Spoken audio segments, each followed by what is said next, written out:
All right, everybody, welcome into the Couch Potato Sports Show. It is me, Sonny Clark, the hardest working man in sports radio, along with the Eagle-Eye Bill Serna.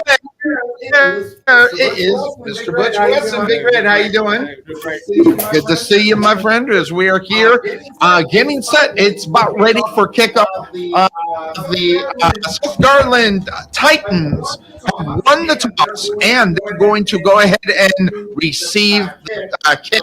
So they're going to start off the little strategy here. You defer, right? You usually defer, but maybe South Garland really wants to set the tone in this game and see what they can do. You know, they have a mentality of there's nothing to lose here, so they want to come out and try to set the pace. Check it out. That's what they're going to do. All right, so we are here at Homer B. Johnson Stadium, an undefeated Mustangs in district, which is really important.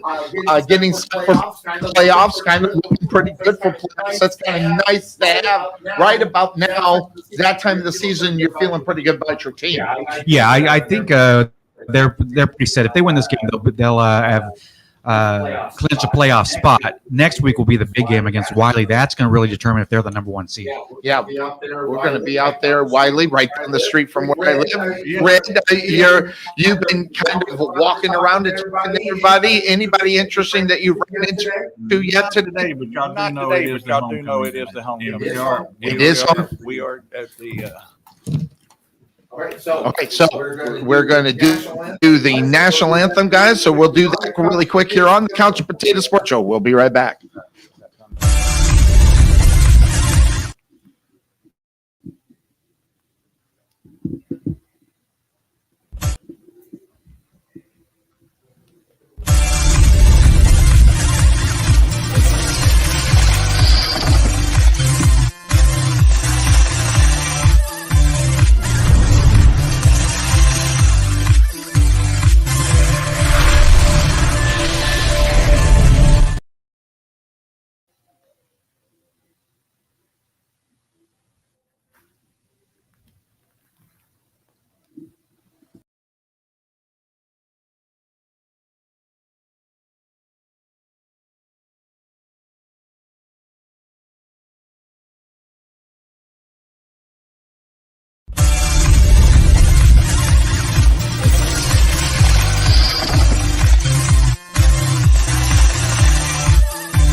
All right, we are back here on the Couch Potato Sports Show.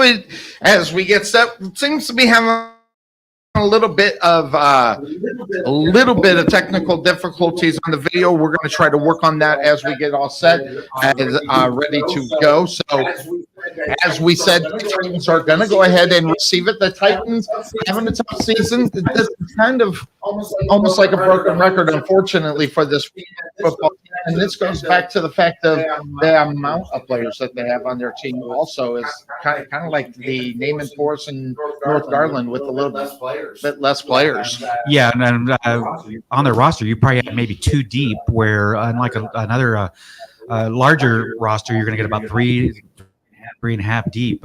With South Garland, you're going to have two deep. So you're going to see some players that are going to be playing both sides of the ball.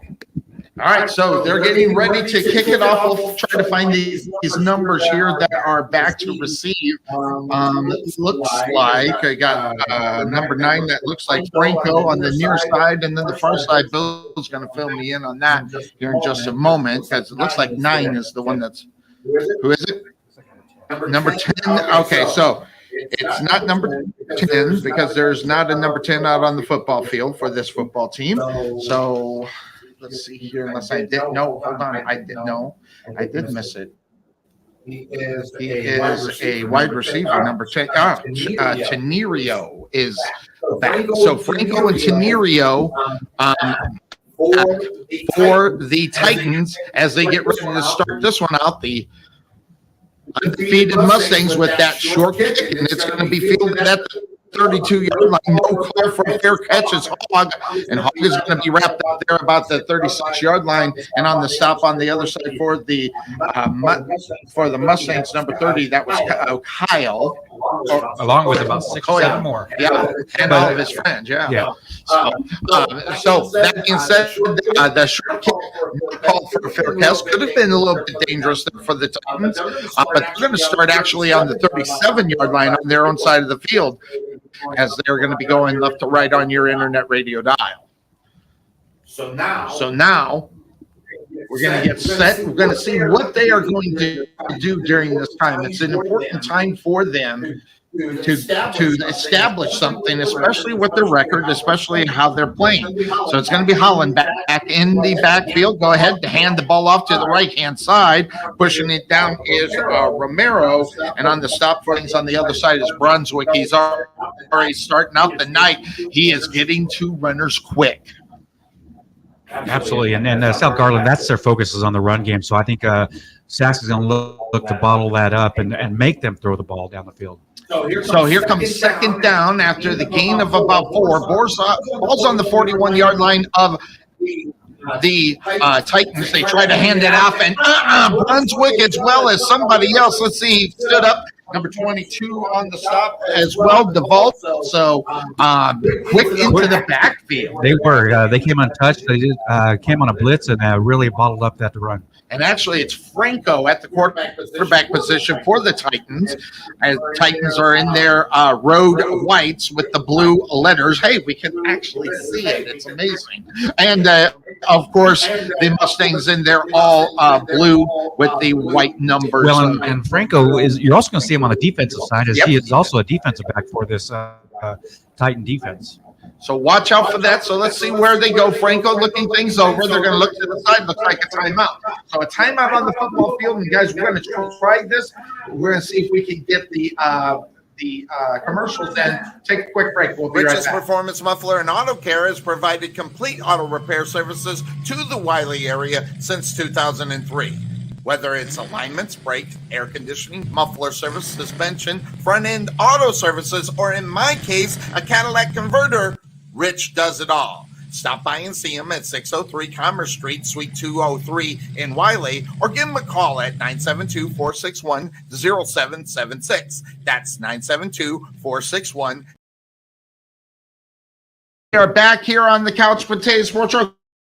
Quick timeout. I'm not sure what that was all about, but the Titans had decided to slow things down, make sure they're ready to go. Here comes a 3rd down and 11 for them as they lost a yard in reality. Back to pass is Franco, but the pass over is caught right in near midfield.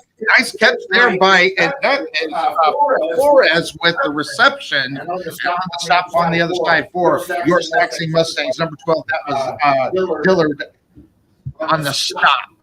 So big gain there. 1st down for the Titans. Ball's on the 45-yard line of the Mustangs. So we got too far one there, and they're going to go ahead and hand it off. No, and it's Franco. He finds the hole up the middle and pushing it down. Takes it down to about the 28-yard line. And again, on the stop was Dillard.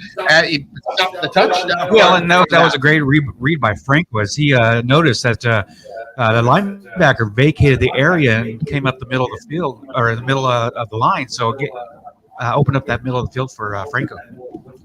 1st down and 10 now for the Titans. Ball's on the 28-yard line of the Mustangs. One there, two there. Yellow hanky has a start. Comes out on the football field. Looks like left guard pulled a little bit. Look up, guys. 5-4. Actually, you got it on the wide receiver, Tenerio. So Tenerio, I thought the offensive line took off there. So now back them up 5 and make 1st and 15 for the Titans as they place the ball at the 32-yard line. As they got too far, too near in the wide receivers. One in the backfield with Franco. Franco gets the snap, hands it off in the middle, and nothing doing as Romero met the hole offensive line. Well, and you also had a blitz on that. Both linebackers came from each side, so it really clogged up that middle for them. All right, so that's going to bring up second down, and it's about 17. And there's a loss on two on that one. As the defense all year for the Mustangs have been outstanding, and so far we're seeing it. Got to stop the run. So here comes Franco with the tip ball right at the line of scrimmage, and on the tip for the Sachse Mustangs was Chester. Yeah, way to get those hands up and utilize the height that you have to knock that ball down. Looked like they were trying to set up a running back screen up the middle. And it's amazing. They're getting right to him, Franco, and that's what we think on the big gainer. You see, just slipped through a hole that he found and was able to get the big yard. So let's see what they do here on 3rd and 17. Three far, one near for the Titans, one in the backfield. Franco gets the snap. He's already running. He's going to try to get around the corner. And he trips over his own player, number 27, who was out blocking for him. And I'm trying to find out who number 27 for the Titans. And I don't see the number. I don't have a 27. Yeah, it's not on there. So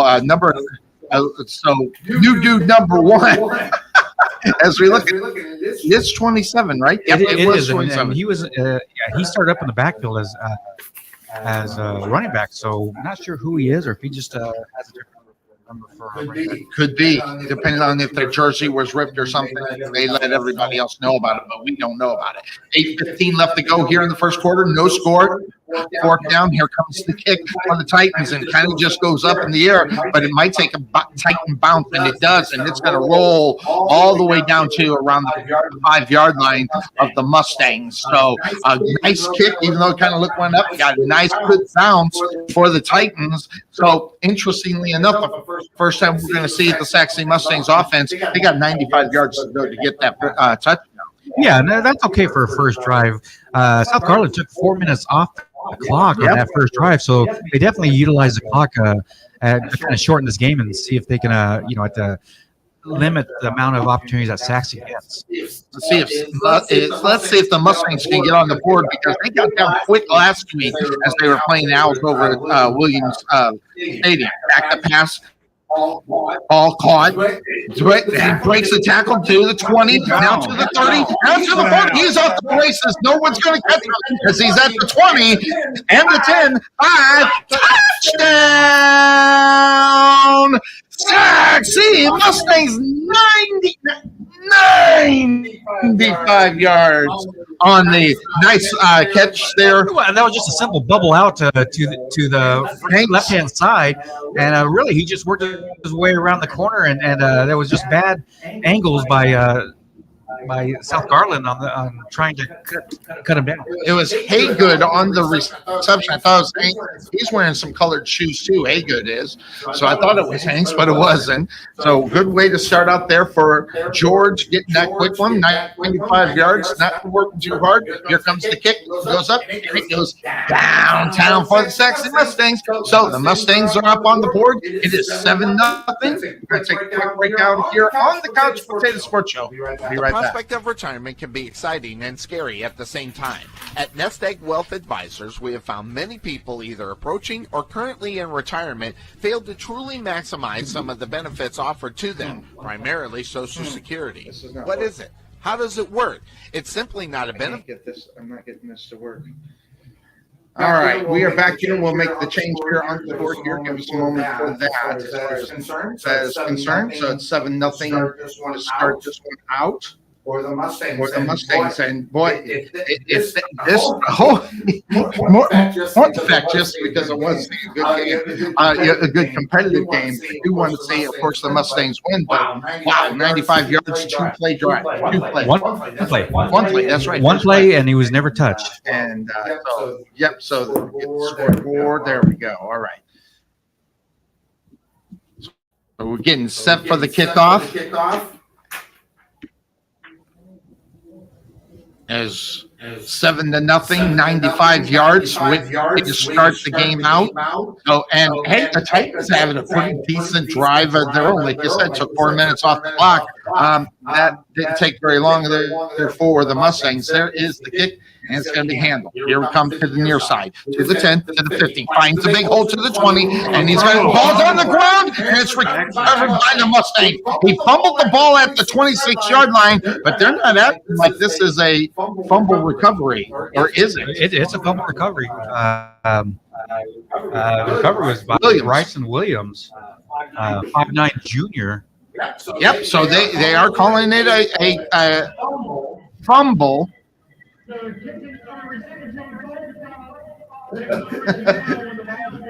All right, this is going to be a loud night coming from the. We had this happen a couple of Actually, they're going to say that he was down, and which it's clear he was not down. Watching the replay, he was not down. They're actually giving South Garland the ball back, but just watching the replay, yeah, he clearly fumbled the football.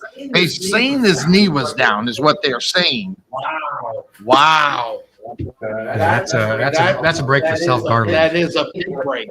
So now the question is how they're going to work on it. I mean, because you're going to go ahead, you get lucky, you get the ball back, so you better do something with it. Let's see what they do. Is they got two far, one near the wide receivers, one in the backfield for Franco as he looks it over. He gets a snap, and it was a floater back to him, and that little floating kind of messed up the play as on the stop for your Sachse Mustang. That looked like Yarball number 3 was out there, or is it? No, it's number 2. It was wow, Yarball on the other side. Yeah, it was kind of a nice play too. There it is.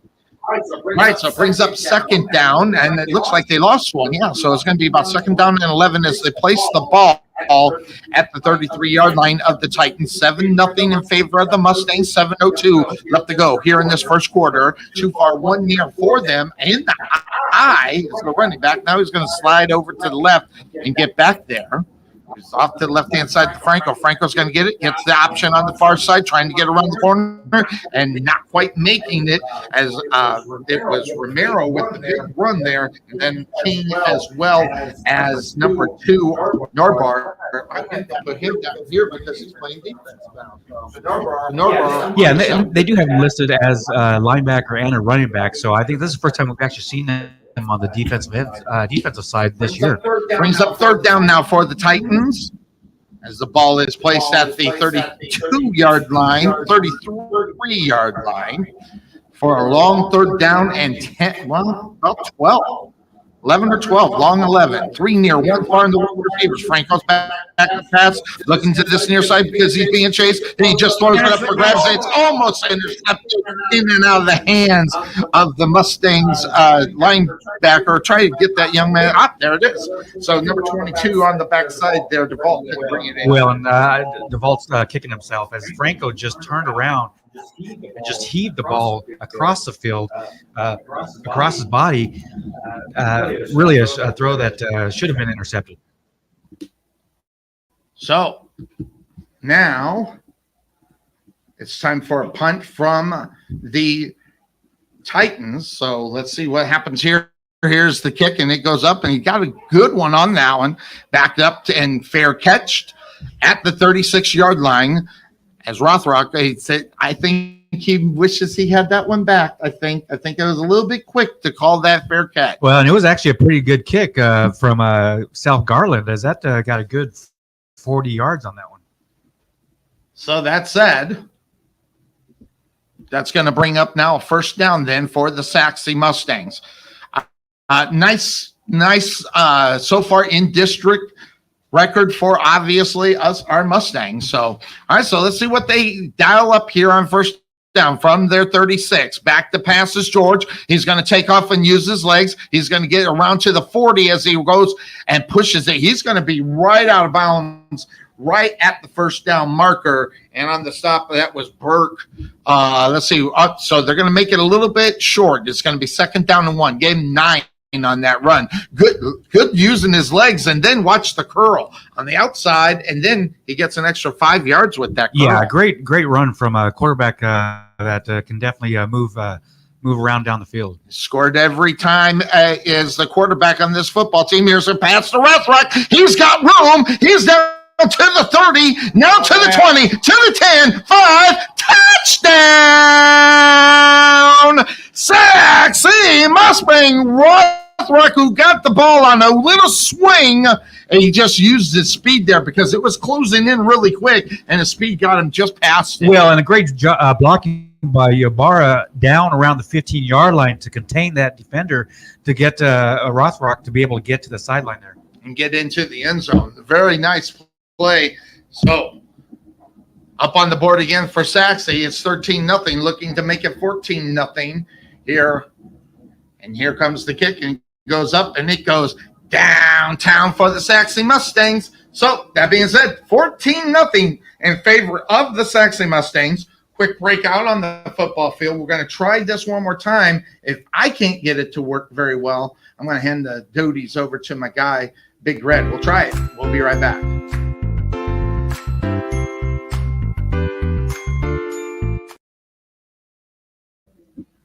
All right, we're going to have you from now on do that, Big Red. What's happening? Yeah, we're going to have you do the commercials. They start with K West right there. So next commercial, we'll have you do that. It's right below where it says movie, and it's like K West. We'll have you do that because evidently my buttons aren't working enough to get this to work very well. So we want to hear from our sponsors definitely because we appreciate them. So we'll get that all set and ready to go. The K West promo or video clips? Well, I'll show you in a second. So we'll get back to that in just a moment. I'll kind of look at my screen. So it's right. It starts yours. It says all the commercials. Yeah, K West correct, and then the commercials just follow them down. Okay. All right, so here comes the kickoff for the Sachse Mustangs. They actually put a boot in this one, and it's going to land at about the 10-yard line as they move it up and push the ball up the middle, finding his way all the way out to about the 35-yard line. And that was Tenario on the return there. And we're trying to find out who brought him down on the stop for the Sachse Mustangs, number 41, Smith. But a good return for the Titans. Well, and that's the second good return they've had. And that was kind of the Achilles heel for Sachse last week. What got them in a hole early was their special team. So that's something that they really want to focus on and really crack down and avoid those big plays and turnovers.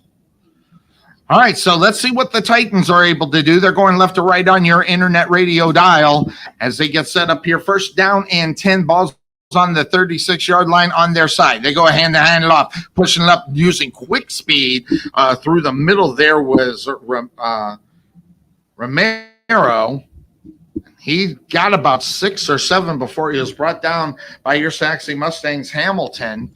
So it's going to be about second down and about 4. Yeah, great, powerful run by Romero, just right up the middle, taking a couple defenders and picking up a good first down yardage. Looked like he ducked a little bit to get down a little bit. So too far, one near. In the wide receivers, they go ahead and hand that.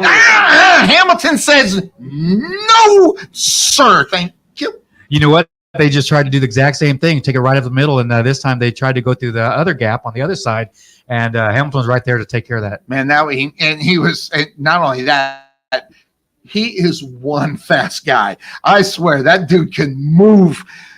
Good to see the speed and the defense holding up here so far, 14-0 in favor of the Sachse Mustangs. I'll put that up on the board so people can see it. As it's third down now for the Titans. Back to pass. Franco looking. Pass. And it's intercepted by Brunswick, or did he drop it? Nope. All right, so Brunswick with the interception right at the 40-yard line of the Titans. He just slid right in front of the intended receiver and brought this one home. Here's the replay. Franco really threw it in. Brunswick really just sat in the middle of the field. He read the quarterback eyes, and when he saw where he was going to be throwing, he just stepped in front and was able to intercept that ball. Yeah, he was trying to throw it to Johnson, the wide receiver, and that little just slide right in there, and the interception happens as we're here at 14-0 here on the Couch Potato Sports Show and the coverage of the 2023 Sachse Mustangs. All right, so George is back in shotgun. He's looking at the 3 side. Now he's going to look at the other. He puts it up in the air. Guess who's right down there? Oh, in and out of the hands. Oh, my goodness. Lockett wishes he had that one. Well, and I was going to say Lockett will be the first to tell you he should have caught that, as he had the jump on and the timing. down, just went right through his hands. Looking at this, there it is. He did right through the Right hand. through the hands. All right, brings up second down and 10. Ball's on the 38-yard line of the Titans. 3 near, 1 far for the Mustangs. One in the backfield with George. They go at George. Quick pass on the near side. Caught by Hanks. Hanks trying to get around the corner. He stops and does another jig and pushes it down to the 22-yard line. Holy smoke. Gain of 12, 13 on that one. On the stop from the Titans on the other side, number 31, that was Wilkerson. Well, and Is that right? Wilkinson. yeah, that's been the most successful that Sachse has been, just throwing that screen to the outside, letting your receivers take it from there, and they've been doing most of the damage. 14-0, 4:30 left to go. Mustangs looking to make it 21-0 as George rolls to the outside. There's going to be a holding pass down near the end zone, comes incomplete, but this one will walk off 10 yards with the flag. Yeah, I think they're going to get Austin Smith with the hold in the backfield. Correction, that was Tristan Dobney. So that'll back up the Mustangs so that we play first down, but it'll be just a little bit longer. It'll be 1st and 20. I want to give you a baseball update. The Houston Astros just defeated the Texas Rangers Oh, 5-4. darn. They came back. They were actually ahead in that game. For most of the game. Oh, so. All right, 1st down and 20. Ball on the 31-yard line of the Titans. George back to pass. He gets the rush, gets away from it. Now he's going to run. Gets around the corner. He's down to the 20. Now to the 10. 5. Touchdown! Sachse Mustang. Brendan George goes back into the pass. Can't find anybody. Makes a whole lot of something out of nothing. Yeah, and absolutely. Sinclair Durrell should have had him in the backfield and had him wrapped up, but then he was able to break out of it There and it then is. just work the way down the field. And for a guy the size of George, he definitely can move around a little bit. Had to drag Wilkinson into the end zone with him for the touchdown. Then the extra point goes up, and it's good. And it goes downtown for the Sachse Mustangs. Where's my guy making the noise? There's All right, nothing Big Red, that beats go ahead. home-cooked barbecue. Since 1941, Dickey's Barbecue has done all the cooking, and you take all the credit. Come see us today at our Rowlett location, 5701 President George Bush Turnpike, Suite 110, in the Target Shopping Center. Whether you want to eat in or take it home, we will fix you up. For lip-smacking, rib-tickling, knee-slapping, foot-stomping, great-tasting barbecue, come see us at Dickey's Barbecue today. 21. Let's see. And we are back here on the Couch Potato Sports Show, hearing from Dickey's Barbecue. Always good to and they're serving food here, aren't they? Yes, sir. Oh, Okay, hold on. I'll be back. I saw some lady. She had like a stack of them, taking them down to the other side. I was about ready to push her over, but anyway, Can never do wrong with Dickey's. Dickey's always comes through. I've never had a bad meal there ever. So guy knew. Yeah, love him.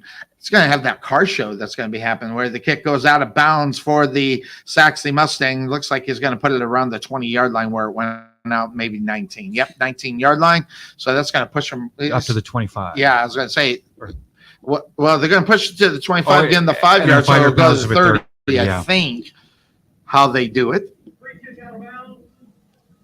Well, he is loud tonight. I'm glad I took the microphone off of him. He is loud tonight. Oh, Lord. 4:11 left to go in the first quarter. 21-0 in favor of your Sachse Mustangs, as having a very successful night here so far. Definitely doing better than they did with Garland. They were down 14-0. 17-0. 17-0. 17-0. With Garland. and So I was both- yeah, watching that game. It says, of course, Both of Garland's touchdowns were because due to special teams. Yep. So once they got through that, the defense for Sachse really buckled down. Man, it's the second half of that game. Phew, goodness gracious. All right, so here comes first down for the Titans. They're on their own 30 after the penalty with the ball kicked off, and it looks like someone's going to call timeout. Yep, so timeout. So timeout on the football field. Let's see here. You all set for for a commercial there? Here at Fit All right, Body go ahead Boot and Camp, knock the next- located in Sachse, the solution is here. Fast, long-lasting weight loss results and the healthy lifestyle you need to keep them. The key to your fat loss success is our signature afterburn workouts, as well as support and motivation from our world-class coaches, and an easy-to-follow nutrition program to help you keep the fat off. Visit your local Fit Body Boot Camp in Sachse today to see the difference for yourself, or give us a call at 214-463-3005. That's 214-463-3005. Fit Body Boot Camp, Sachse. We are back here on the Couch Potato Sports Show. First down and 10 on the 30. Back to pass.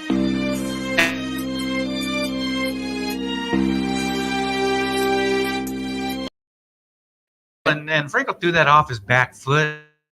Just really got no velocity in it, and it hit on the ground probably 2 yards in front of his receiver. Yeah, Norbar right there on the coverage was going to get set and ready to go with that. But, all right, so with the incompletion, brings up second down, 4:06 left to go here in the first quarter. Franco goes ahead, hands the ball off over to the right-hand side. Started off good for Romero, but he only really got back to the line of scrimmage maybe a yard. Then on the stop on the other side for the Sachse Mustangs was DeVault, as well as number 41. I guess that you are letting me know about that. That's 41. They got Jaden Smith. All right, so 3rd and 10. They didn't give him anything on that one. Again, 70 yards from pay dirt, back to pass. Franco looking over the middle, and the Brunswick and Norba almost had an interception. Ball intended there on the other side for Tenerio. And once again, it was Brunswick that just sat right in the middle of the field, just watched quarterback eyes, and just went in the direction that he threw that ball. Yeah, both of them right there. Brunswick was in the front. Norbo was coming behind him, following the wide receiver. So that brings up 4th down. In a game we're watching right now over at Williams, Wiley and Naaman Forest. Right now, Naaman Forest is up 7-0 at the end of the first quarter.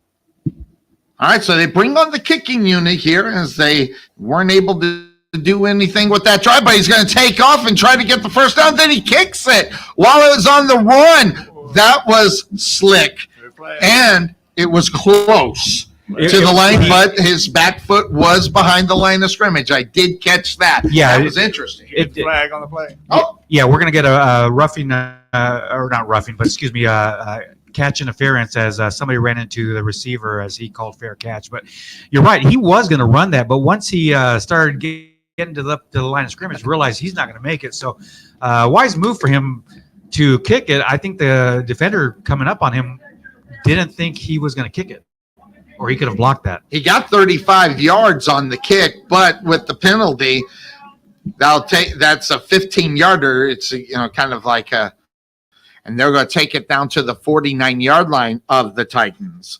So the Sachse Mustangs only 49 yards away from pay dirt.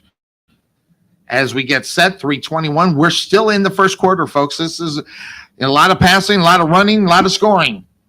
And the clock not able to run. So see how this keeps going. George, back to pass after the snap. Throws the ball. And he wishes he had that one back, but he was getting some big-time pressure coming from the Titans on the other side. And there's another number. We don't have 54 on the other side. It was giving George a lot, unless I missed 54 is Sinclair de Real.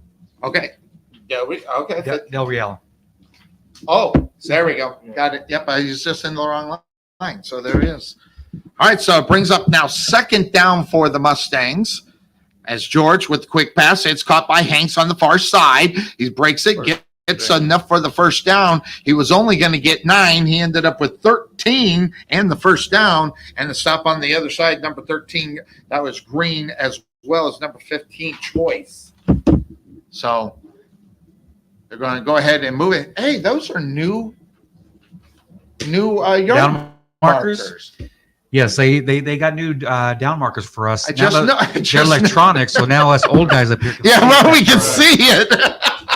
We've had them for a couple of weeks. They're like, dang, I was squinting my eyes the whole time. It's Man, there electronic it is. and nicely First lit up. down. Hello, George, back to pass. He's going for it all. line. On the other side, here come the Titans, pushing it down to the 40-yard line.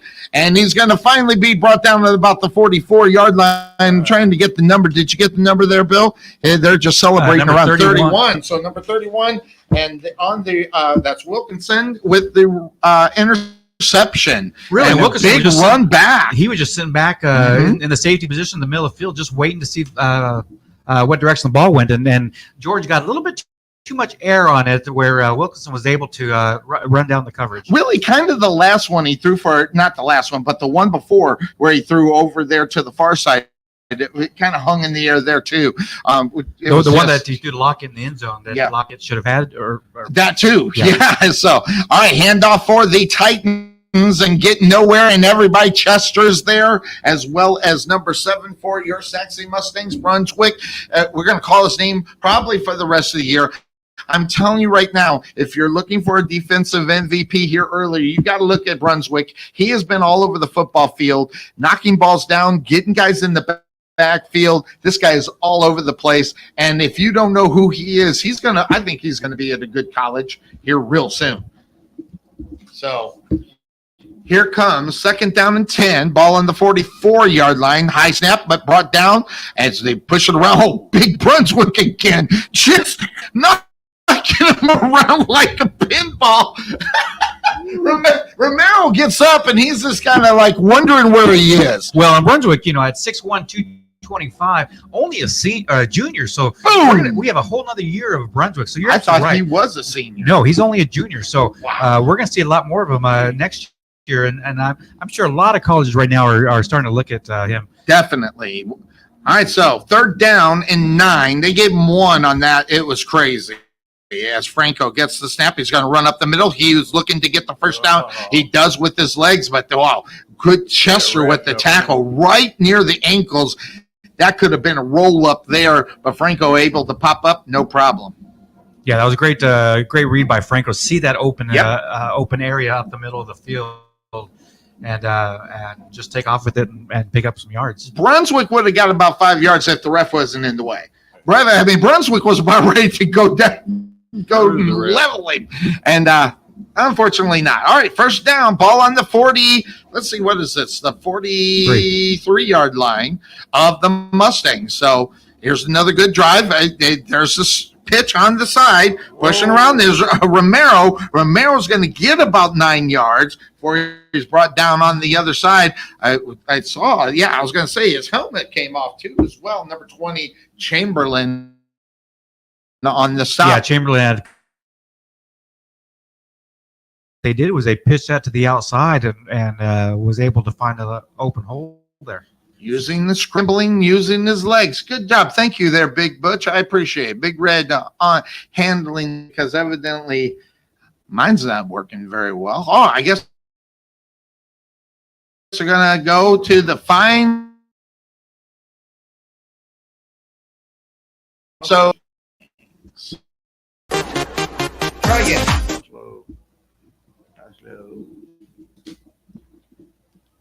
You want me to try? It's working. It is? Mine is.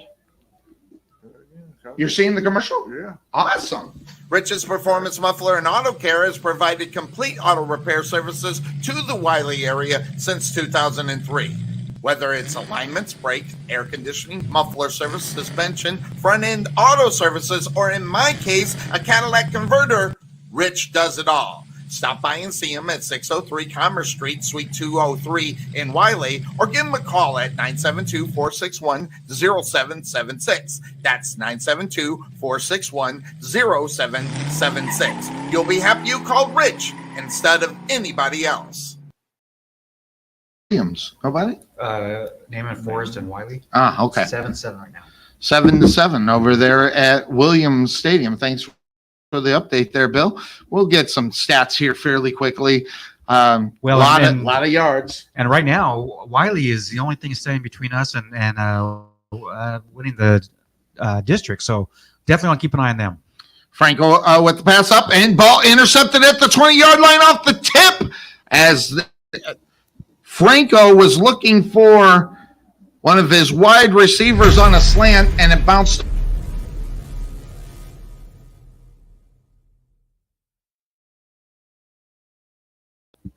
Yeah, and just like that, Sachse, gets the ball back, comes back out on offense.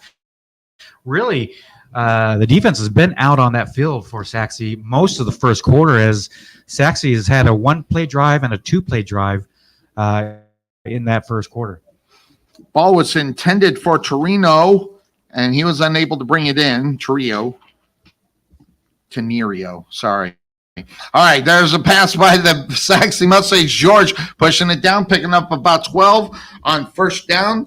Flores on the stop, on the reception out there, trying to figure that out. Who's out there? Looks like Quinn on the reception, number 4. So good to see him back out on the football field. We haven't seen him. Well, maybe he played last right. Maybe didn't see him. So, all right, so it's going to be first down and 10 as they place the ball at the 44-yard line of the Mustangs. And then George with the pass, almost overthrew the running back out of the backfield, Little, and Little's going to be taken down, and he's going to be brought down by number 31, Wilkinson, as well as number 8, and that is Borner. Well, and George was looking down the field and just going to see the receiver he had, so he did use his check down and was able to get it to the flat there. Yeah, Little in the lineup now for the Sachse Mustangs at the running back position. Too far, too near. Here's a first down 10 from the 44. George with the pass, just out of the reach of Little. He was getting the rush, though. The Titans were trying to say hello. Well, and he just led him a little bit too much, and when he threw that ball and wasn't able to catch it, and George will take that on himself and say that was me, as he just got a little bit too far on the lead. All right. Second down for the Mustangs.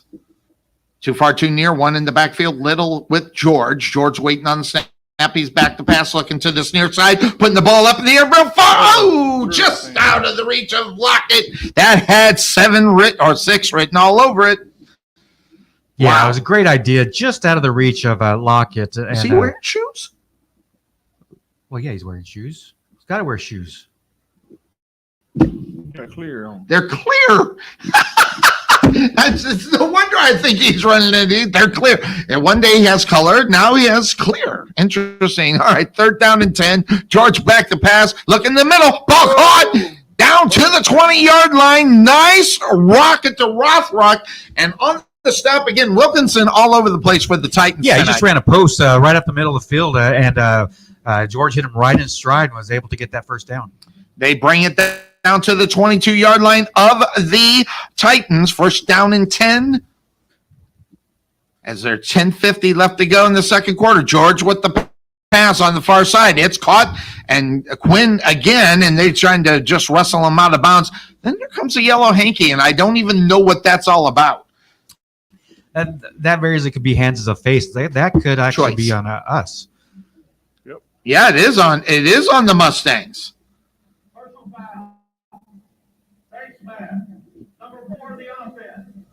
He just got his hand caught, trying to get around. Well, he was trying to get away from him, so he got his hands up in the face mask.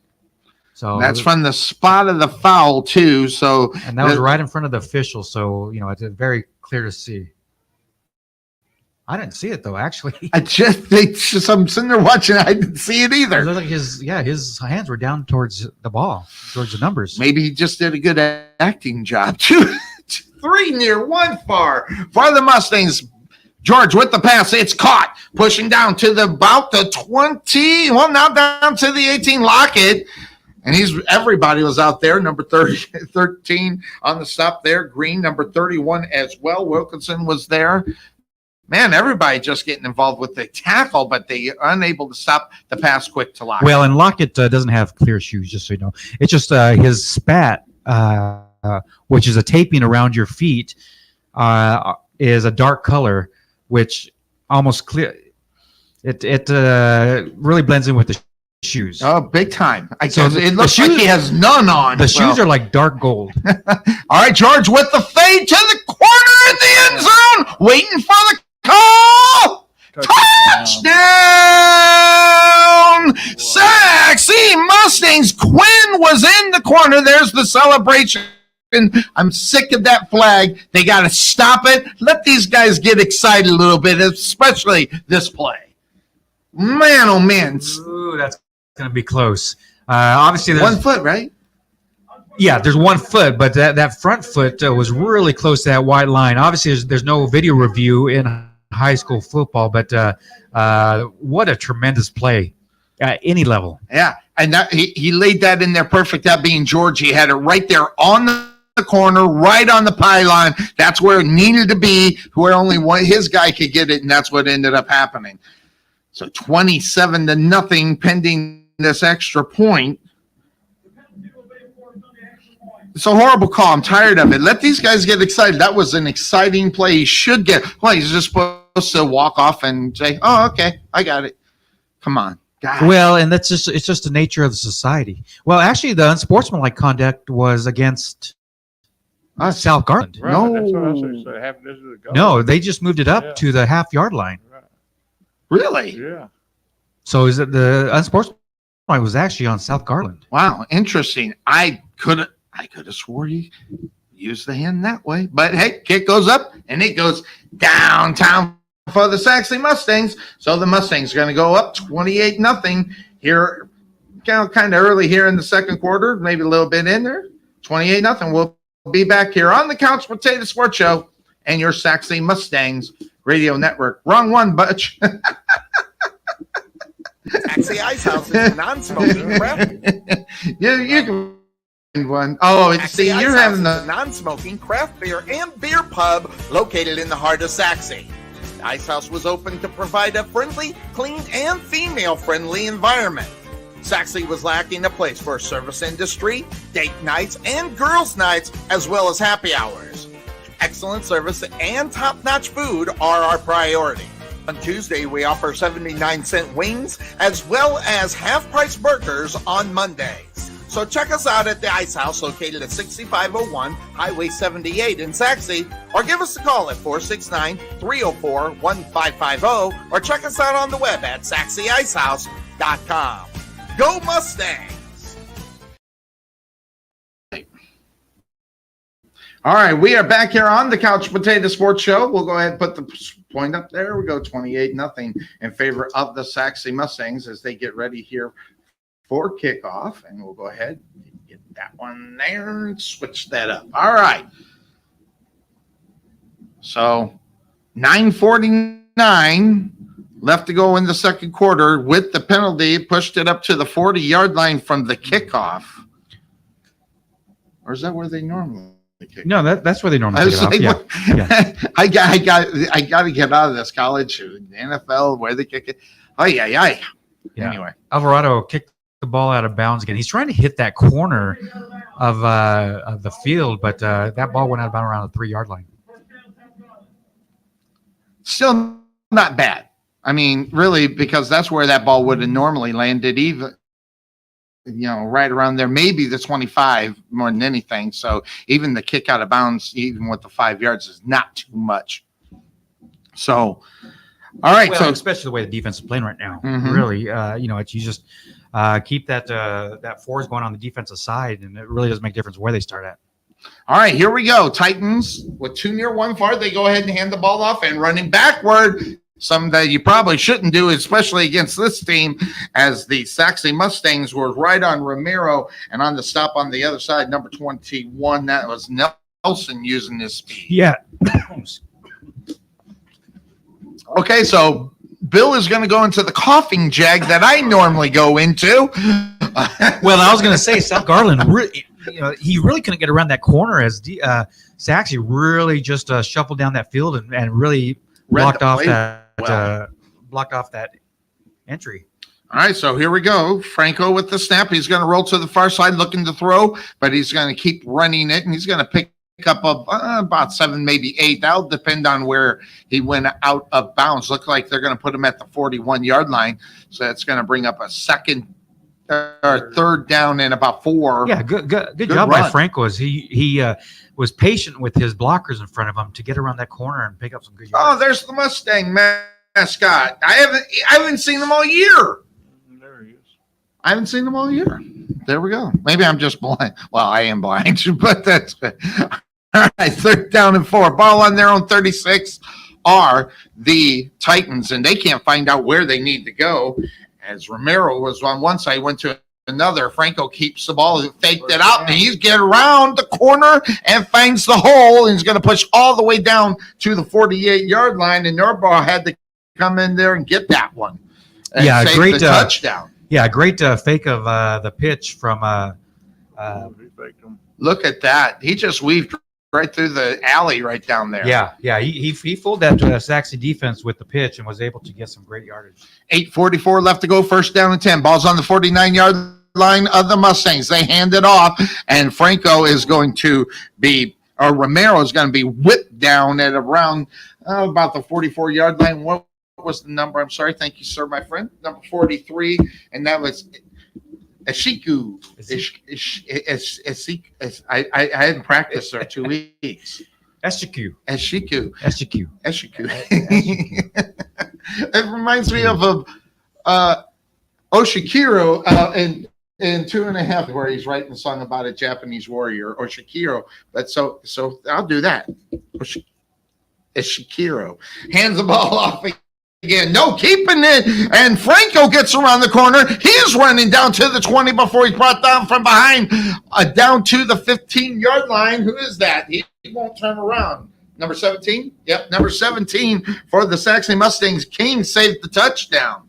Well, and this whole drive has been all about Franco as he did a great job at tucking that ball and getting down the field. It looks like there was a block in the back that was missed down the field, but great job by Franco to really take this offense on his shoulders. First down 10, ball's on the 16-yard line of the Mustangs.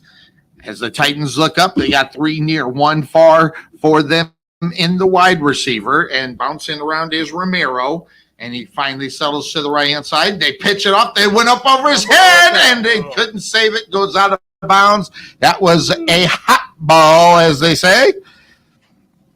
And it went out of bounds before the Sachse Mustangs could get to it. Yeah, and that fumble was actually going out of bounds, and Brunswick almost tossed that ball back into play to keep it from going out of bounds, which would have been remarkable to do that if he had been able to do that.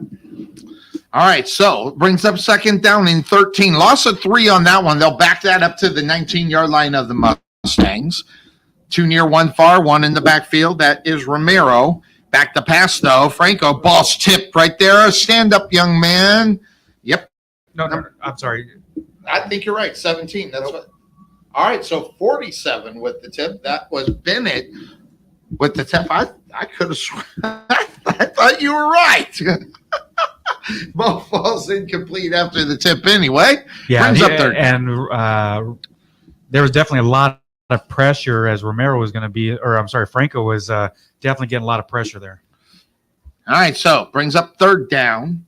Franco gets the snap. He's going to keep it. And that was a designed run play. He breaks out of the traffic, gets to the 10, 5, touchdown. How about Franco? He uses his leg, goes one way. He sees the alley to the right and just goes that way. That was good vision from the quarterback.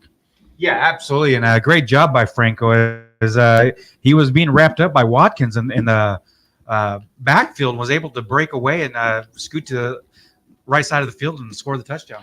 Good block downfield by Tenario as well. The wide receiver got him in there without being touched because good blocking as well. 7:04 left to go, and the Titans are on the board. They're looking to add one more with the extra point. Kick goes up, and it's good.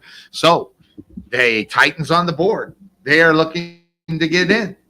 They're saying, hey, we're not done yet. Contracting Incorporated, we're your one-stop shop for all your general contracting needs. We are locally owned and with over 20 years of experience, so roofing, gutters, sidings, fence staining, painting, foundation problems, or roof damage are no problems at all. Give us a call at 214-200-5588. That's 214-200-5588. Wesson General Contractors. All right, we are back here on the Couch Potato Sports Show as the Titans get on the board for the first time here, 28-7. 7:04 left to go here in the first half of this evening, and that's the first thing you got to do. We talk about it all the time. We've been in some games where we're behind. You just got to do the little things to get things done in order to get in the end zone. That's what we saw with the Titans. Well, and that's what Romero did. He took that offense on his back, and he accumulated 80% of the yardage there on that drive just with his legs. Rodriguez with the kick, and he's going to go ahead and boot this one down. It's going to be handled by one of the upmen down to the 30. That's Rothruck to the 35 and to near the 40-yard line as he's right there by the sideline. Not sure who was out there. You figured it? You got it? All right. So on the other side, the Titans, is Holland. He's the backup quarterback for the Titans with the push out of bounds or near there. So first down and 10. And great field position for Sachse. He started on the 40-yard line and get upfield here. Yeah, look for that deep ball. As you know, George is recognizing when Lockett is just all by himself, and he just puts it up and lets him run underneath it. There's three near it, with Lockett being one of them, one far, and George with the pass put into the hands. That's Hanks, I think. Yep, with his cool shoes, takes it down to the 48-yard line. And on the stop on the other side, number 8, that's Borner. Borner playing both sides of the ball, as he's also a wide receiver. So well, and like I said earlier, this is right now, it's been Sachse's bread and butter, is just throw out in that flat there on each side and let the receivers do the work. Second down for the Mustangs at their own 48-yard line. Back to pass to George. Got it near, got Lockett. Lockett catches it, takes it down to the 40, and he's going to push it down to about the 37-yard line before he's brought down on the other side by number 37, Kaufman, and that's going to be enough to move the chains again. And that was just a quick play just to see what Lockett could do with his leg. And it wasn't going to be the first guy that brings Lockett down, as he was able to shift and pick up probably another 6-7 yards before somebody was able to bring him down. All right, so here comes first down for the Mustangs there on the 37 of the Titans. George with the pass swing on the outside. Ball caught, pushed down to the 30, now to the 25-yard line, and that was Ridge on the reception. And he's brought down on the other side by number 21.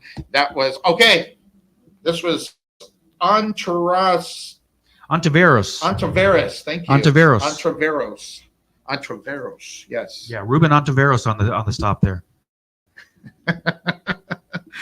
I saw that when I kind of had to sign. I did it on this. I didn't spell you put a note to ask Bill? Yeah. Let Bill do it. Back to passes George here on first down. He's looking to the end zone. Ball caught. Nope, out of bounds as Lockett was right there.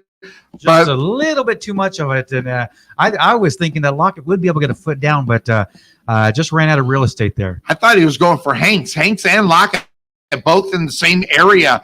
After he put that ball up there, he avoided the rush, and oh yes, yep, just a little too far. Ran out of real estate, as they say. 5:41 left to go in the first half. 28-7 in favor of the Mustangs. Too near, too far. George back to pass, gets on the swing. Ridge catches it, pushes it to the 20. Now he's down to about the 11-yard line before he's finally brought down here.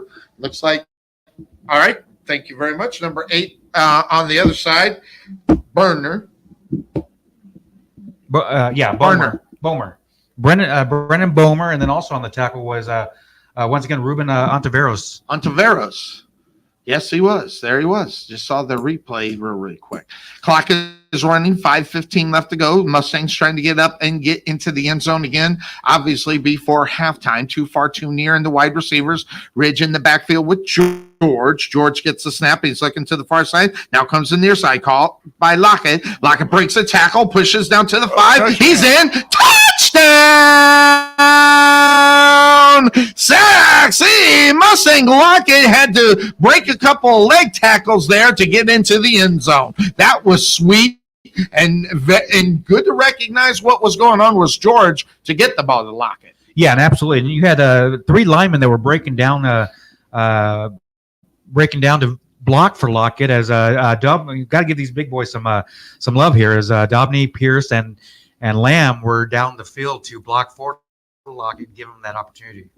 So here comes the kick, and it goes up, and it goes downtown for the Sachse Mustangs. So the Mustangs increase their lead here in the second quarter. Quick breakout on the football field. We'll be back here on the Couch Potato Sports Show and your Sachse Mustangs.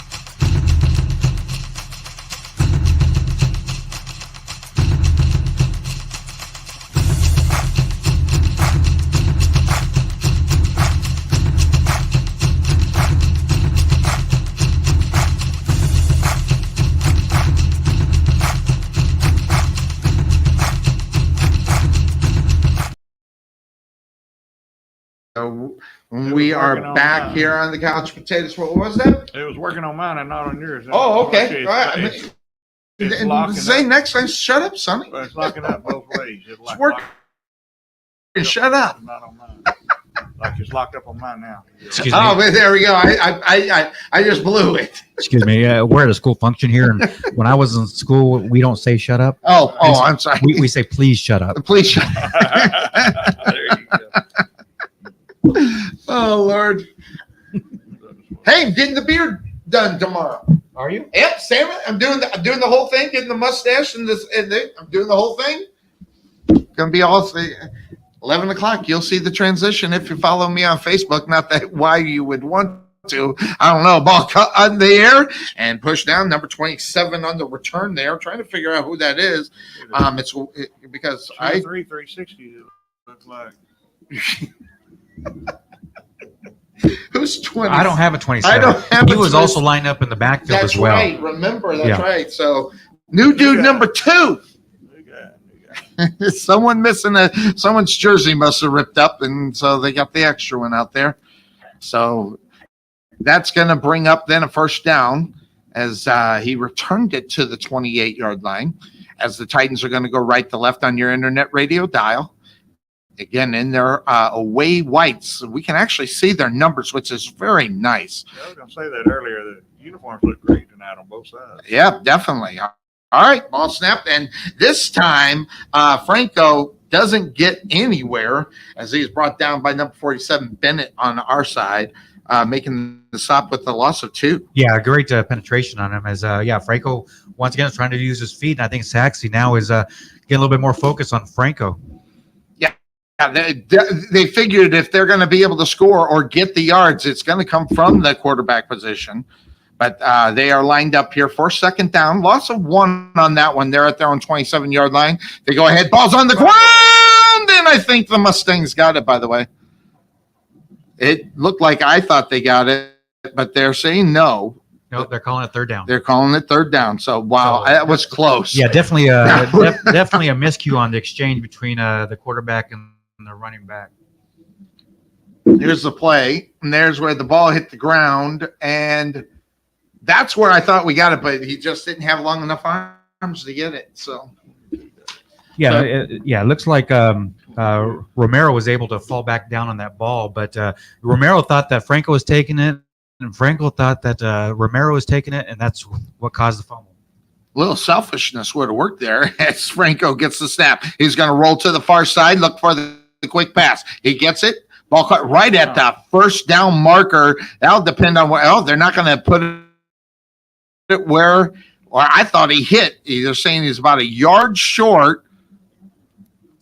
Well, let's see what South Garland does here. See if they That was Flores on the reception, I think. want to go for it here. They're on their own 37-yard line, which obviously the football gods tell you not to do it. But right now with South Garland, they need some kind of boost, get their mojo going. And it was a bad placement. It was a first down. I call it the way I seen it. It was right up there. That was a first down. Well, this is just a bad call. And I see the coach over there talking to the official. Now they call timeout. They're going to call timeout to yell at him, and he probably should because he did get to the first down marker. I saw it, and his back hit, his knees, and other parts did not hit. Well, that's what the head coach for South Garland's telling him right now. Is like, look, he tackled him, but he rolled over on the body of the defender. You got to give.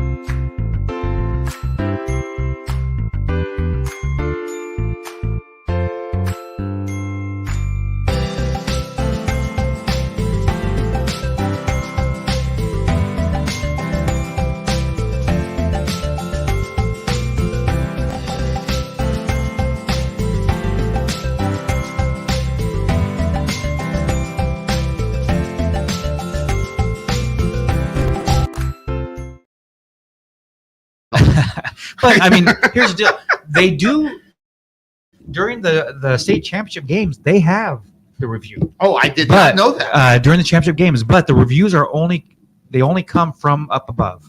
All right, fourth down. They're going to go for it as Flores. Franco had the ball out there. It was set for Flores to bring in, and it just dropped out of his hand. But the Mustangs were right there. They might have still been short. Well, and I was going to say, even if he caught that, I think he was going to be tackled short as who was that there? Well, it's Franco, and he was throwing to Flores. Tyler Rice defending for Sachse was right on Flores. So I think even if he caught it, he wouldn't be able to get that first down. All right, so a turnover on downs for the Titans, which gives a short field to the Mustangs with 2 minutes and 37 seconds before halftime. Watch out. This could get big. George, quick pass, ball caught on the other side, pushing it down. Interesting. That's Yarbar with the Yarbar out there as well. And the stop is Choice, but it was enough to get the first down. He got about 11. He needed 10. Yeah, and what Sachse wants to do, they want to run this clock down and make this the final possession. South Garland has no timeouts remaining in the half, so they can't stop the clock, try to get the ball back. So this is really in Sachse's hands just to utilize that clock. And I'm surprised they're not running the ball to keep the clock going off of it. Back to passes George. He's looking to the middle of the field, fires, and it just dropped out there. I think that was, who is that? It's Ridge. Yeah. Ridge with the roll-up jersey. He almost caught that with one hand as he came across the middle, but definitely a tough pass to catch there. Great pass from George, though. He put the mustard on it, needed to, so he could get past the front defender. So it was a good pass there. Good. We're seeing him play better quarterback, George, as he's back to pass. Ball on the near side. It's off the hands of Rothruck. Ball falls incomplete. But we're seeing it compared to last year to this year. Obviously, better decision making. Yellow hanky out on the football field. You're absolutely right. He's really mature. Yes. He had a non-district couple games where he really had to learn quick, and he's really taking control here in the district. This is a ring of sportsmanlike conduct. After the play, personal foul, 71 of the offense. Oh. 15 yards from the previous spot. They're going to give that one to Pierce. No, it should be third down. That's what I was going to say. Should be third down. Yeah, it should be third down as it was okay, yeah. After the play. All right, so they're going to back Sachse all the way up to their own 40-yard line after they walked that one off 15 yards. There should have been it's sad to see that kind of thing happen. Well, and I would not be surprised if this is a 4-down territory for Sachse. No matter that they're 25 yards out, they feel confident with this offense that they can pick up this 25 yards. Oh, there's Lockett right down there. George is going to do exactly what I thought he did, put it up in the air and try to let Lockett run under. A little bit short on the coverage there for the Titans, number 8, and that is Bomer. Wait. Bomer. Bomer. Yeah, okay. and that was a great coverage by Bomer as he actually stayed with Lockett and timed that jump. So Lockett did have the height on him, but Bomer was able to get a hand up in there and knock that ball away. 4th and 25. And like you said, there they are out there, eagle eye on it. 4th down. Frankly, it's just where the score is. So George gets the snap. Gets the ball in the hands. That's Hanks. Hanks going to take it all the way down to the 20, to the 10, 5, touch. Now, I'm not going to call the touchdown. This is going to go against the Sachse Mustangs. Yeah, they're going to get Rothrock with a legal block around the 10-yard line. And that will be a turnover on down because of the penalty, and where it happened is still not enough. Well, it's not after the play, so it's actually going to go back from the line, from where the penalty happened. It'll still be 4th down, but cool. A lot more manageable. Thank you. Well, hold on. You're going to decline this penalty. No, you decline. It's a touchdown. Oh, so he did. Yeah, that's right. He did get into the end zone. We were just not going to call it because of the flag. So instead of 4th and 25, we're looking at about a 4th and 12. Yes. So really, you just gained an extra play on this. Granted, you would have liked to have the touchdown, Of course. but at least you still have the ball and you still have another play to take. 153-52, clock continuing to run here. 35-7 in favor of the Sachse Mustangs. On 4th down, it's 4th and 11. Ball's on the 27-yard line. They need to get to the 15-yard line for the first down, but they're going to call a timeout. Yep, looks like they're calling a timeout. So with timeout on the football field, that means there's timeout on the Couch Potato Sports Show. We will be right back. Hit it, Big Red. So you're saying I can ask this cat any question? The cat is connected to the computer. You just type in the question, it will read his mind. There the answer comes.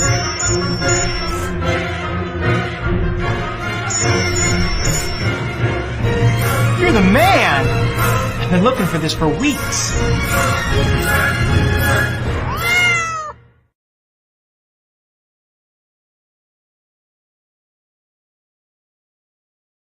I do all the commercials.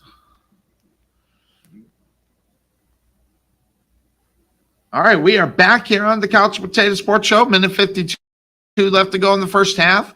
4th down call. They're going to go ahead and bring on the kicking unit. They're going to try to knock in a 45-yard field goal attempt here. Interesting. Why not? Let's do it. The kick goes up. It's going to be short, and it's going to be fielded by the Titans. Oh, wait.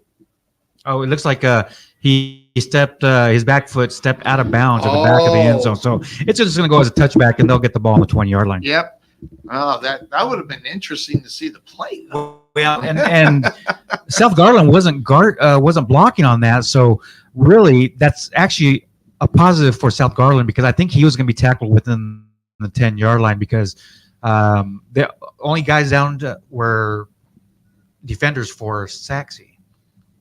As they were just showing the replay, and you could see his back heel did step on the white line. All right. So, minute 43 left to go in the first. 35-7. Actually, they're going to place it where the ball was at. Yeah, because it's a missed field goal. Yeah. Now, if he had returned it, it wouldn't have gone to that. But because it was technically out of bounds, it goes to where the ball was.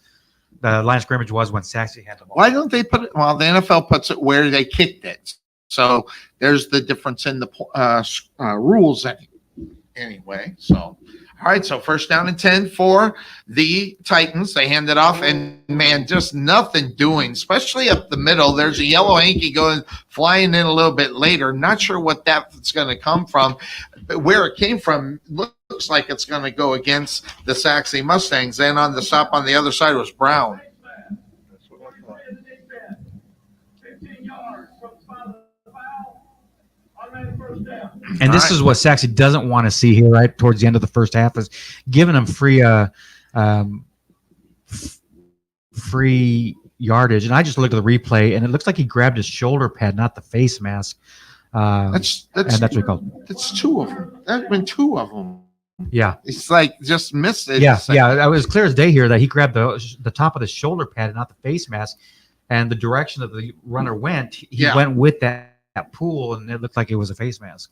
All right, so here comes first down. They go ahead and hand it off, pushing it up the middle. Good play there as Romero takes it down to about their own 49-yard line of the Titans by a gain of 6 before he was brought down on the other side by the Sachse Mustangs, number 15, Sharp on the stop as the clock continues to run here with a minute and 14 as they are running the football, which I'm actually surprised they didn't do about maybe 10 minutes ago.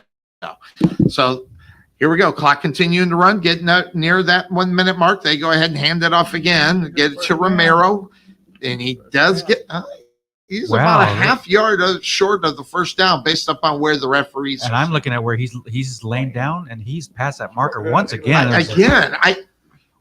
Which really I didn't see that one per se, but you guys saw it. It really hurts South Garland because it keeps that clock running. If he had gotten that first down, that would stop the clock, give him an opportunity to get up there. But it looks like South Garland is just trying to allowing this clock to run out here in the first half. Get to halftime without killing anybody, but you still got to look out for that one play, that one guy that slip behind the defense if they're not paying attention.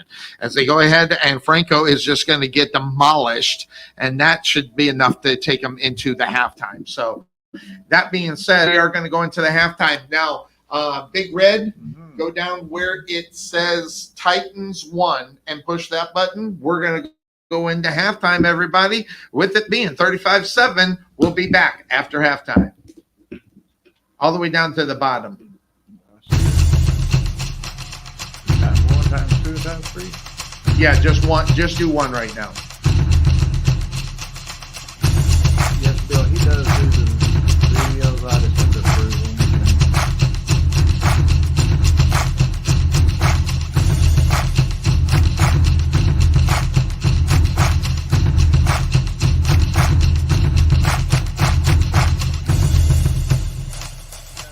Let me bring him on in because he's the fine co-host of this program. Hey, Can't see me. hey. It is that time. Wait, click the button right there, and then bring him in. There he is. Cuervo, good morning. How you doing? You got the Dick Yo, Buckus jersey going. That's awesome. Used for me, man, but that's okay. Say that again. I said you always pick the worst pictures to display of me, but that's okay. We're good. What? Wait, hold on. Wait. What's wrong? These are great pictures. I couldn't get you. What I wanted to do is get you in the one where you're in the glove. I wanted. The glove. But I couldn't get it. Wait, what's wrong with these pictures? Well, I can't turn down the volume. The one on the left. Yeah, your Bears, I like that. See. Okay, so do this then. Send me some pictures that you would prefer because I gotta cut them up, and move them. I want the bear. I want the one where you're in the thing, but I couldn't get it to fit within my parameters of your intro. So Okay. But send me some.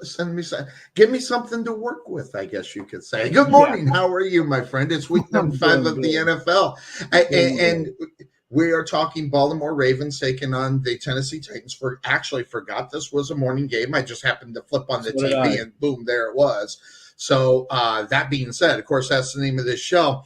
We got a total of 4 field goals in this game, 3 of them coming on the Baltimore side.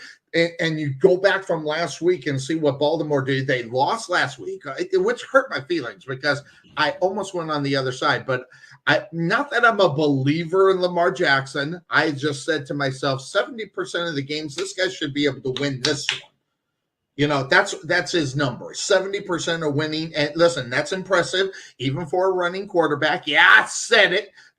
So that said, looking at this one going up against Tennessee, Tennessee and their problems at quarterback, they can't seem to get Derrick Henry to be Derrick Henry of last year or the year before or the year before. We're seeing a different Derrick Henry. And normally, in my mind, and I would get your opinion on this, when you see a Derrick Henry not being Derrick Henry, you got to get Derrick Henry. If he's not going to run the football, you need to get him in the passing game and get him set to where you got to figure out how you're going to bring him down. And that's what I look at when I look at Derrick Henry. What is your take, Baltimore Ravens, Tennessee Titans today? Yeah. Well, I kind of forgot that this game was on too, and I just turned it on right now. So that's James. I don't know for sure, what Derrick Henry's done today, but I know what he's done so far this year. And I think this is just, once again, this is another argument of why teams don't, why the value of running backs has changed over the years. Because the beatings that they take, in between the lines and all that, it's only going to last so long. It's going to take a toll on your body, just because defensive linemen, linebackers, the size of these defensive players they're just getting bigger and bigger as the years go by. Hitting what is harder and harder. Yeah, they hit harder and harder. What used to be a safety or what used to be a linebacker 15, 20 years ago is now a safety size-wise. So, with that being said, even a guy like Derrick Henry, as big of a dude as he is, his body's only going to be able to take so many hits for so long. He's only going to be able to give so many hits. So I just think the whole point of me saying that is that Derrick Henry's body is starting to break down, I believe. And it might be. And we're only seeing that. I mean, the injury last year, the year before, the little injuries that kept him out of maybe 1 or 2 games. Now they went last year a few more games. Now it might be, and I get it, and I get why owners are not floating out these big contracts to a guy such as a Derrick Henry because of the situation with him and the injuries going on. But when you look at where Baltimore is as far as their defense, I'll give you some numbers here. It's really interesting, especially on the defensive side. You want to talk about these teams being close? How about the points allowed for both of these teams? Tennessee only gives up 18.6 points a game. Baltimore gives up 15. Now, looking at that game last week, you would think Baltimore's numbers would be a lot higher. Well, they're not. And we're talking about average, so you're looking at that. So Tennessee has the 9th ranked scoring defense, and Baltimore, believe it or not, has the 2nd best scoring defense in the NFL. So, and you wouldn't think that watching last week, the Baltimore Ravens at all. You would think that they give it up quite a bit, but at the same time, I had a hard time going away from this because I don't know what I think about Derrick Henry right now. Their quarterback situation, whether it's Ryan Tannehill or whoever the hell they're going to play in the back, as a backup, is not good. So I look at 70% of wins for Lamar Jackson. And then I look at, we don't know what we're going to get with the Tennessee Titans. It's the reason why I went Baltimore when I looked at this game. So when you're looking at this game, what made you pick the team that you are picking in today's game? Now is you. Yeah, that's for you. Okay. Then I'll shoot it up to Trey to get his opinion as well. I've already told you my opinion, but okay. What was I going to say? Of course it does, Trey. Of course. I picked the Ravens as well. I just think there's too many question marks with Tennessee right now. They're a very, show up one week and just completely flop the next. So that's really a sign of a team that, has a lot of problems and that need to be addressed. And I don't know if it's a coaching thing or just a personnel thing, but you were talking about the quarterback situation, Sonny. By the way, before I forget, I only got so much time, so okay. I'm being summoned to log off. We're taking the little one to Disney today, so another trip to Disney. I got time right now, so I'm sorry. Yeah, I got time right now, but it ain't gonna be much. So, but I picked the Ravens just because I think even though that they did lose last week, Ravens lost last week. It was overtime, if I'm not mistaken. They lost. Oh yeah, the Colts. That's right. Wow, Gardner Minshew beat them. But you know what? I just think it's the same issue that we've been talking about for years with Baltimore. Right. Hey, let's go get Odell Beckham Jr. That's going to really solve the receiver problem. Well, seems like he can't stay in the lineup. The other receivers, they just Flowers for some reason he's not just showing up, dude. I'm just saying. He's he is a good wide receiver. Now, is he not showing up, or is Lamar Jackson not recognizing where he is because of the way he plays? I think it could be a little bit of both, but I just think Baltimore needs some receivers that can catch the football and That's make true. them A play. lot of drops last week. Exactly. And by the way, the one that recognized that was Bryce from Brooklyn.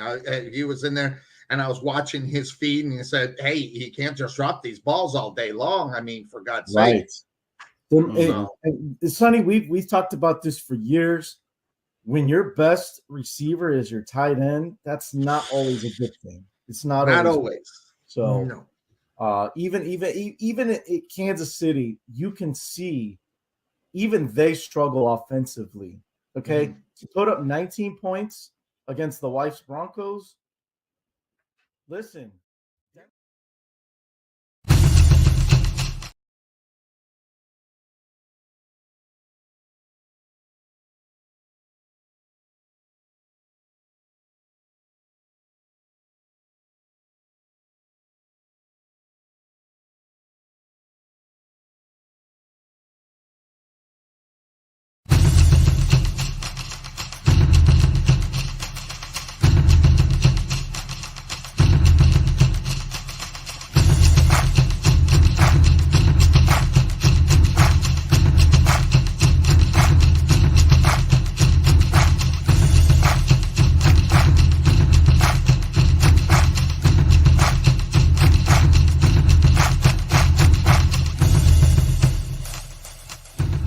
Bronco defense. They stopped them, but 3 out of 4 red zone opportunities, held them to field goals, or might have been 4 out of 5 actually. So that's a problem. Exactly. Again, my point is, even the Kansas City Chiefs are not the exception to that. You got to have a dominant receiver in today's league, a number one guy that you can say, hey, he's gonna just throw it up to him, and he's going to make a play. All right. And I don't. By the way, did you see that Jason Collins is on? This is exactly. He just used better terminology than I did. But this, that's not hard to do, sir. Well, that's not hard. You're right. But he spelled it out. He's getting to the end of his career. Nick's certain hits that didn't hurt him 4 or 5 years ago. They're like, oh crap, that right there. And then you got a mobile quarterback who is not consistent and obviously don't make it to the end of the season. Just look at the last 2 years. That just shows up. The guy takes more hits than he probably should. But he is right about this game. These two teams are mediocre. And what hurts my feelings about this is I love me some Vrabel. I mean, I love him as a head coach. I don't want him to be the Titans coach anymore. I want him to be I want him to be the Raiders coach, because I think he could turn that freaking team around big time, as far as that is concerned. But just a thought. So you admit you like a former Buckeye, huh, Sonny? That's interesting. Vrabel. I love Vrabel as a player. I mean, the dude stood out on the football field, and I just don't think he has the personnel right now. Yeah, I'll tell you what. Let me ask you guys a question. Okay. The day that the New England Patriot job becomes available, does Mike Vrabel get offered the job? When we're thinking about that and seeing what's going on, and the fact that Robert Kraft has no problem with firing him, according to what the reports I read, I don't know if I believe that very much, but at the same time, I don't think it would happen during the season. But if it did, they put that interim in there, and would Vrabel be one that they would think about?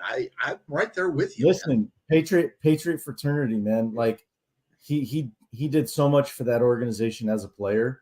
Oh God, yeah. I mean, why wouldn't you offer it to him? He's been successful in Tennessee, despite what you may have seen the last couple of years. Think about where they were 3 years ago. The Titans were the number 1 seed in the playoffs, 2-3 years in a row, something like that, or 2 out of 3 years. Or that year where they were the first and then died out. That, oh my God, talk about disappointment, which is what is wonderful about the NFL. But the point is, Sonny, Vrabel has the potential to get those teams to that level, right? Great. And so, for New England, obviously it's hard to let go of all that success that they had. And tradition. And tradition. So, a guy like Vrabel might be a guy that can go in there and restore that pride, that the Patriot way or whatever. Maybe not exactly like Belichick. Yep. What he learned from him. I mean, it to me, it makes a lot of sense. And then as far as Belichick goes, there's no way that he gets fired. If anything, I'm going to tell you what they're going to do. They're going to move him up. Exactly. They'll move him into the front office somewhere. He'll get a corner spot or something, being an advisor of some sort or something like that to the coach or to the GM or well, he'd be a bad advisor to the GM, but coaching wise, excellent. But that's the scenario that I can see happening in New England, where Belichick gets promoted to the front office. They ask a guy like Mike Vrabel, who's Patriot alumni, to become their head coach, because his days in Tennessee are numbered, guys. Oh God, yeah. I don't. He's on the hot. He's got griddle marks on his ass right now, and so does Josh McDaniel. Thinking about that, I mean, thinking about the scenarios that could happen. Josh McDaniels right now is on a major hot seat in Oakland. So I love that idea as far as that is concerned too. Yeah, I just don't know if he'll get another head coaching job, McDaniels, because of the decision making that you've seen from him. We're down 8 points. Let's kick a field goal. Like, that's just dude. I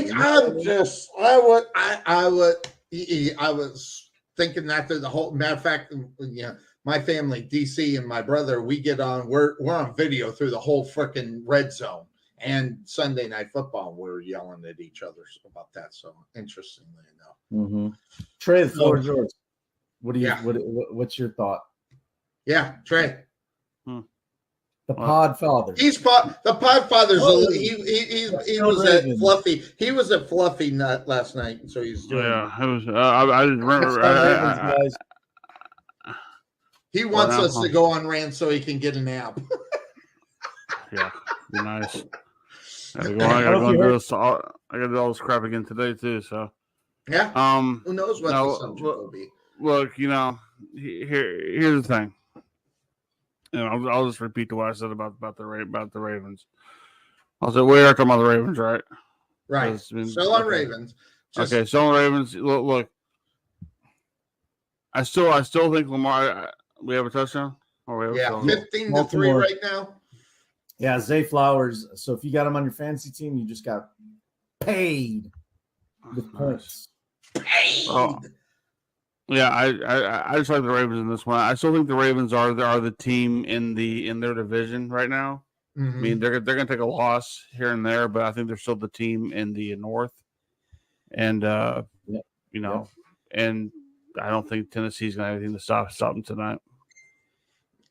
So we're all on Baltimore in this one. They just took the 15-3 lead in this one. And so since you are time crunched, Cuervo, I'm going to let you pick the next game that we're going to get into so we can talk about the games that you want to talk about before you get out of here. So, and which this is the second week of buys. So we got... So us going off on a 30-minute tangent about the running quarterback last week didn't affect us at all because we still got off early. I got to listen to that, by the way. I posted it. It's on my page. You just got to go down on the in the posts and stuff to find it. All right. You know what, Sonny? We'll talk. Where are we at? Let's go with your Jaguars today first against the Colts. Jaguars Colts. Yep. Okay, I got to find my notes on Jaguars Colts because it's not in order. So hold on. Jaguars Colts. Where is it? Well, what's the first game in your notes? No, I just found it. I got it right here. So it's Jaguars Colts. Hey, 3-2 Indianapolis. Hey, it's Gardner Minshew. Mania again. I mean, we had the same BS back when he was a Jaguar. So he gets to see his Jaguar team, both teams 3-2. And by the way, very good win for the Jacksonville Jaguars last week.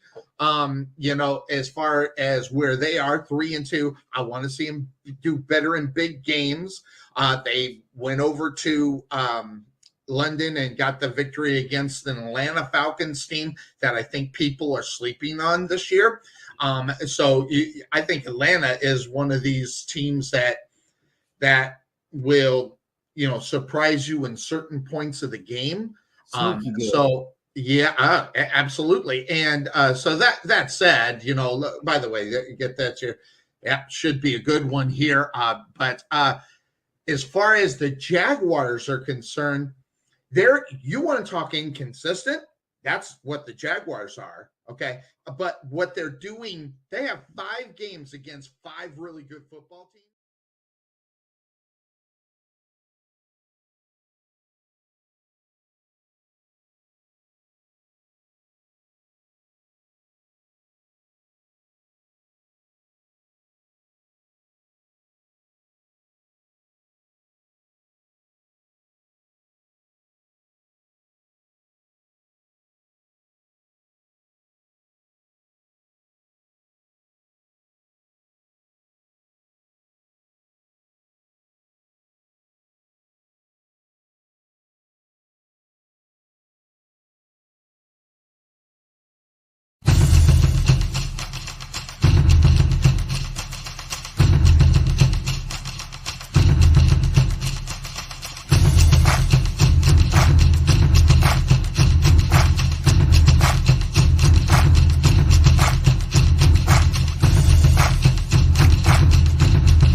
It's that time. I'm not sure why his camera's not good, but not showing the pretty face that's about ready to come. Can you dig it, sucker? That's right. I got it. I see. He's got something to show us before he shows the best smile on the internet. That's all I got to say. I'm taking because you really can't see him. Maybe it's we can't see him. I don't know. It's Bryce from Brooklyn. Look at that. Look at that. You love that. He wore. You know what? It's the new relationship. It's the new love affair between Trey and Bryce there on the couch potatoes. That's my guy right there. Yeah, the toothpick. There it is. I love it. Bad guy, man. The bad guy. I figured even though I mortally hate his football team, I'm starting to remotely hate my own football team too. So it's okay. I'm fine with that. Even though, and Sonny, I only have 5 minutes because I got to run, but I wanted to come on because I like the Podfathers so much, and I felt almost bad watching that game last week. So I figured I would wear this T-shirt, try to make him happy. Razor Ramon loves the shorties, as this T-shirt was. Bro, it brings a tear to my glass eye, sir. Really, I mean, it's really awesome. A tear to his glass eye. I figured I would do that. Sonny, I only came on because I wanted to say, never, ever bet against my Steelers. I know. Well, every time I bet against them, they lose. The Baltimore Purple Jabronis. Yeah. Never. Which, by the way, they're still up 15-3 right now in the morning show. Oh, no, that's fine for this week. But last week, the Pittsburgh Steelers have this crazy way of, after they play horrible and get blown out, they come back the next week. I think the record's like 24-2. Yeah, maybe if you would have gave me that stat, maybe I would have changed my pick. Honey, you should have known. You're a week late with that stat. Sorry, aren't you the hardest working man in sports radio? Come on now.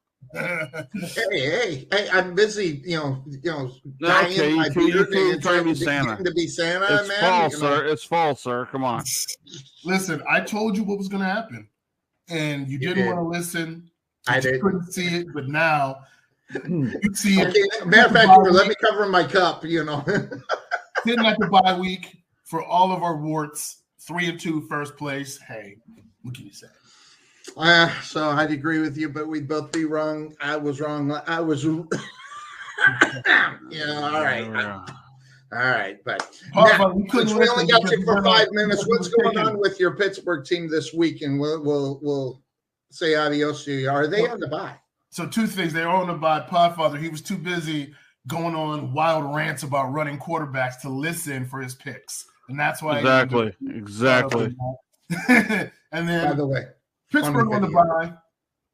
I am very disappointed that Mike Tomlin has clearly doubled down and not fired Matt Canada. What he is saying is that players make plays. Like, it doesn't matter what we call, and players got to play better. And Matt Canada in the press conference is doubling down on that point, man. I'm telling you right now, they don't respect him. It's obvious they don't respect him. I mean, now, hey, and the news, I didn't dive into it, but John Gruden is supposedly rumored to be. I was wondering about that. I want him back only for one reason only. So Frank Caliendo has that character to bring back to TV. That's the only reason why I want him back. It's not going to happen. It's not. You're right. That is not going to happen.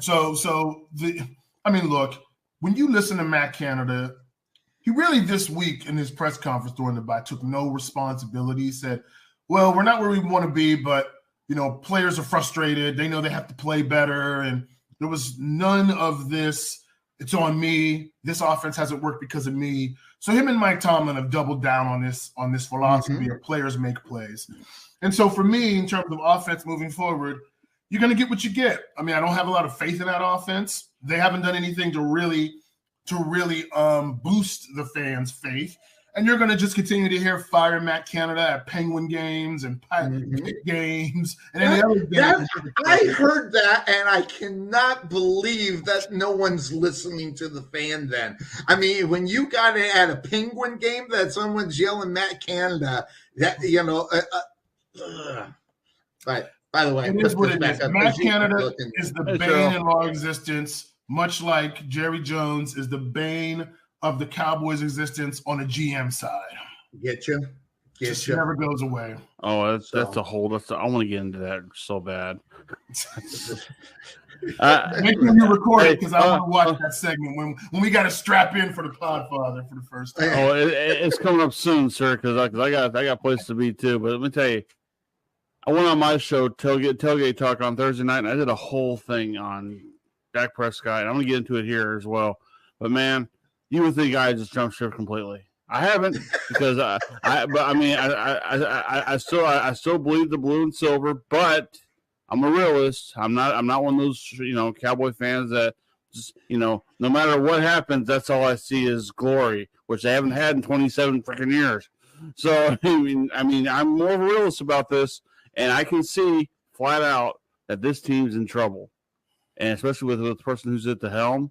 And I'm not talking about their coach. I'm talking about their current general manager / owner. Trust me, we're getting all that. I'm just yeah. So that being said, Bryce, pick a game that you're looking at this week, and then we'll let you go so you can do it. I love the fact that he wears a Razor Ramon T-shirt coming on. Not only does he have the best smile on the internet, he even has one of the best T-shirts on the internet. That's one of my favorite pictures of Razor Ramon. ALCS, bro. ALCS. Here we go. I appreciate that. You know what game I'm looking for? And Sonny is he's gonna put the laughing monkeys and start making fun of me. I'm looking forward to the Cleveland San Francisco game. Yeah. I think, and let me tell you why. With their ability to run the football, I think that game might be closer than people think. Now, look, maybe I need to be drug tested. I just got a feeling that I'm not saying Cleveland's going to win, but I think that game could be closer than what people think it is. I got the 49ers winning, but I think that game might be closer, particularly if they can run it, because Cleveland's going to run it whether you put 8-9 in the box or not. They have a clear identity, and they got a defense that if they can control the game on offense, they can make it close.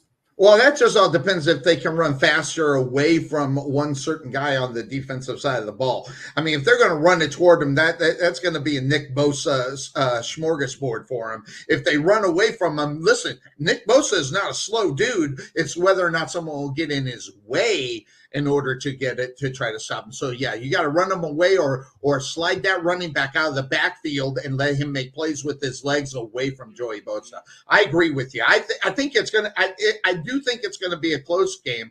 I think it's a touchdown, not a field goal, kind of close, but still close when you think about the powers to be in that game and who is on the field at all time. I mean, Purdy looks like a freaking MVP candidate because he's got all the tools behind him. And I've never heard such a line of crap. Oh, look at the team. Look what he's got around him. He's not really all that good. No, what happens is when you get all the things around him, he becomes what he needs to be. He becomes Brock Purdy. He becomes the MVP. He becomes the guy that you got to watch for the rest of the year.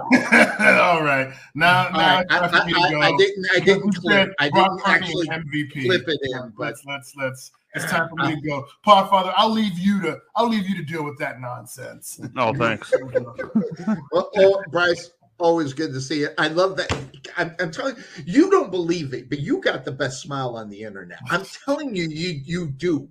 And you know, I don't know. This is the guy that this is the guy that has to. He has to rope with all the women that are going after him because he's smiling.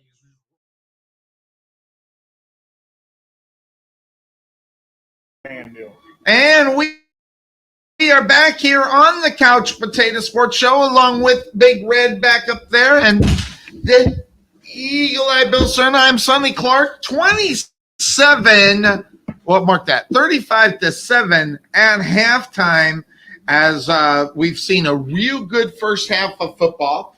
We've seen the numbers are probably through the roof. We're not even going to go over them, but Brandon George having a big night, as well as the wide receiver Lockett with a big night. We're also getting a lot of stuff with Quinn. Quinn's got a touchdown catch as well. So lots of good stuff going on. And what we've seen here, and we're just kind of just blabbing about it here, we're seeing a defense from the Sachse Mustangs that was not necessarily here last year, at least to the point of how well they're playing now to this point. And what we're seeing is Brendan George is growing up in front of us and becoming a great quarterback. Well, and you know, like I said before, you know, it really he had some struggles last year, his first year on leading the varsity team. So coming into this year, he had something to show. And you know, when you have 2 games out of the gate with Capel and Prosper, 2 of the top teams in the state, both ranked in the top 10 in the state of Texas, that's going to get you some good experience coming in district. And in district, he's really taking control of this team and made some smart decisions, which is really going to help him going into the playoffs here.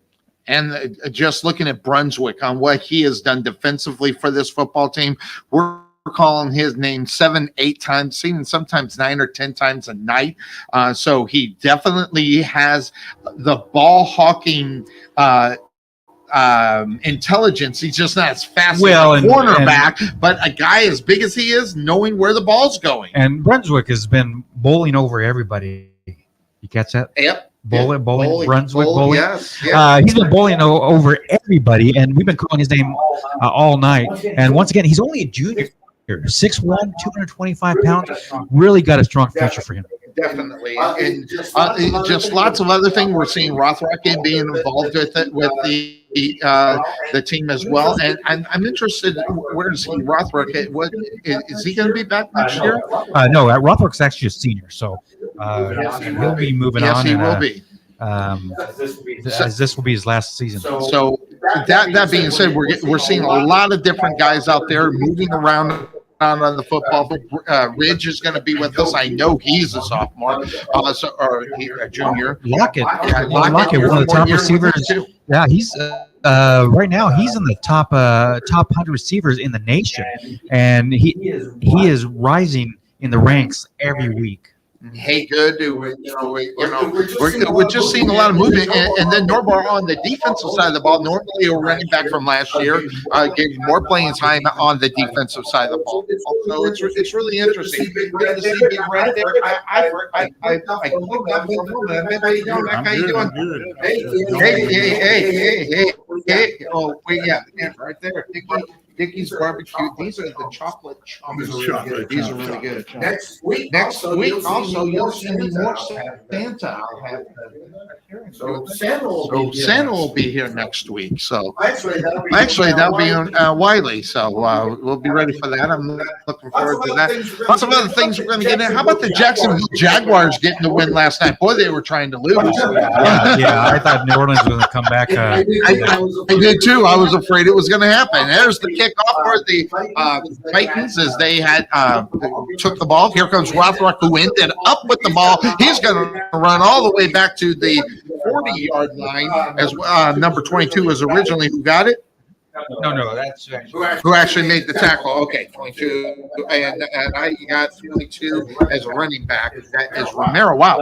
Well, and speaking of Santa, since he's going to be joining us next week here in the booth, I want to send out some condolences. North Park lost their longtime Santa, very popular Santa. I heard about that. His name was Carl John Anderson, been there for many years, and unfortunately we lost him this week, and best wishes to him and his family.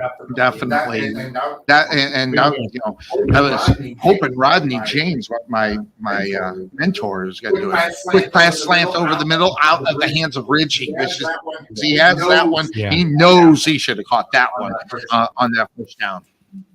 So that brings up second down after the incompletion, going through the hands as they place the ball. It's on the 41-yard line of the Titans. By the way, great halftime show coming from the Sachse Mustangs band. Unbelievable.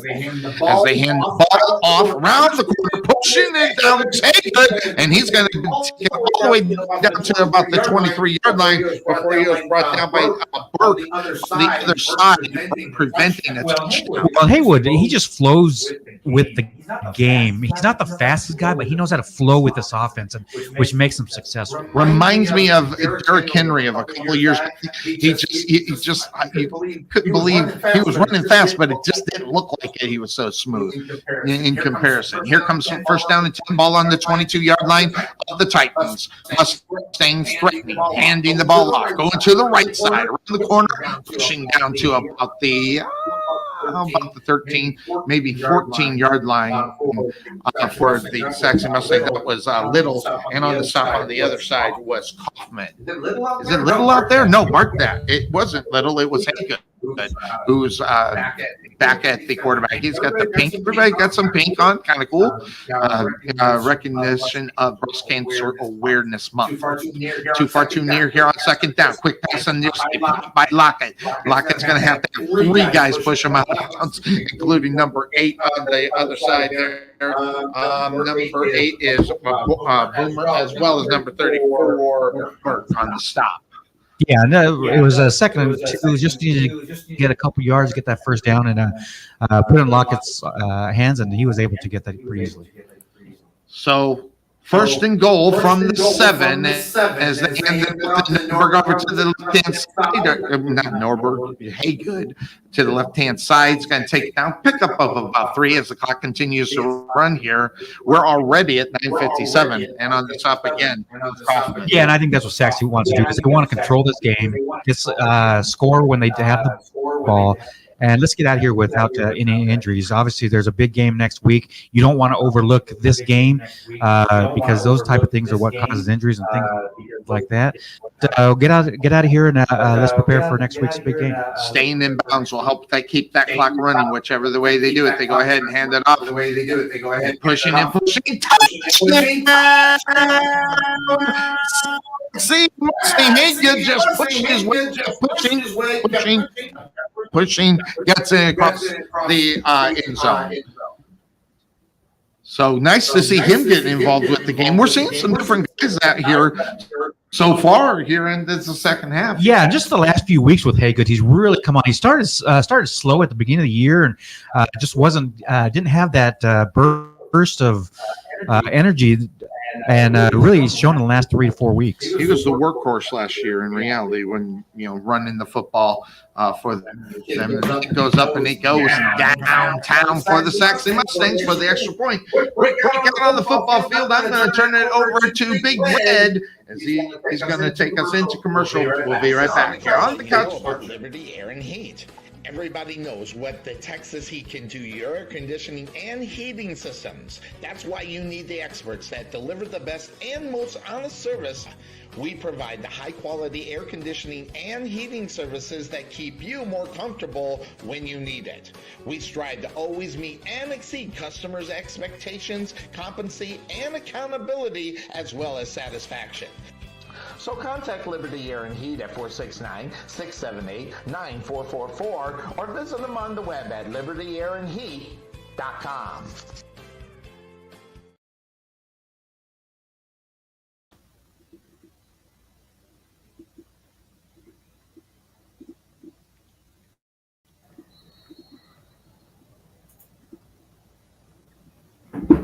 All right, we are back here on the Couch Potato Sports Show.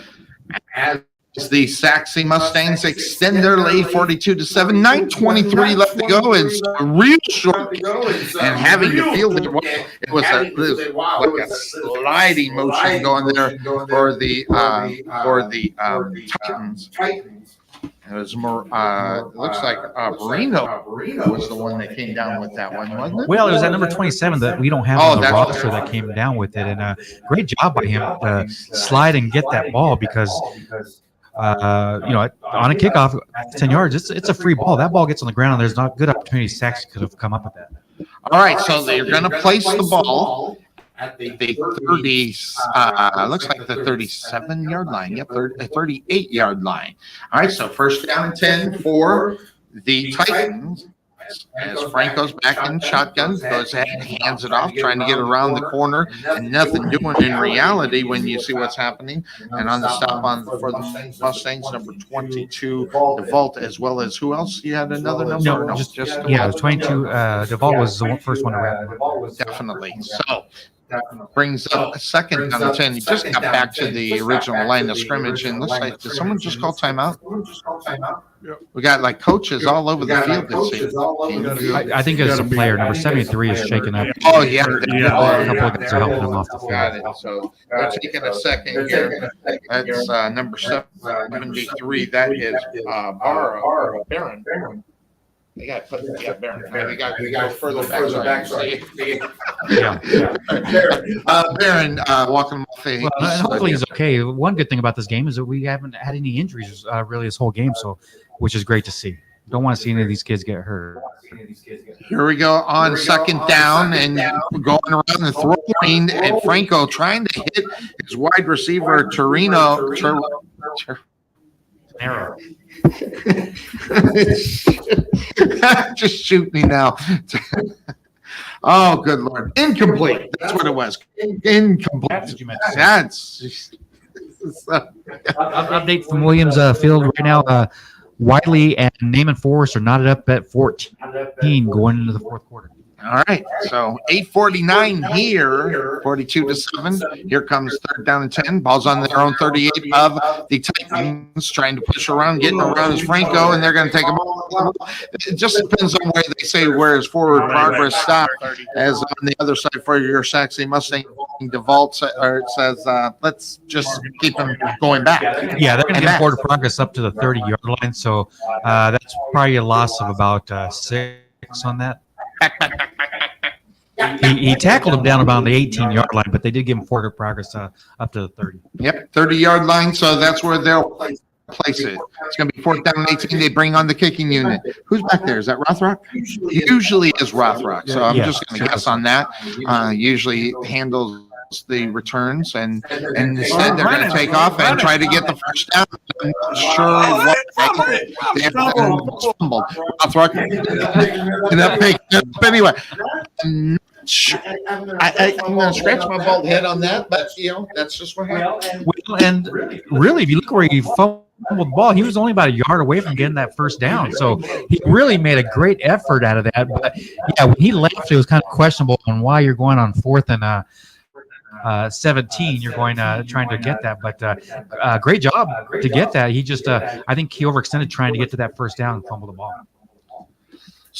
So, clock is just stopped at 7:56 left to go here in the third quarter. The Mustangs have the ball on the 47-yard line of the Titans. Too far, too near.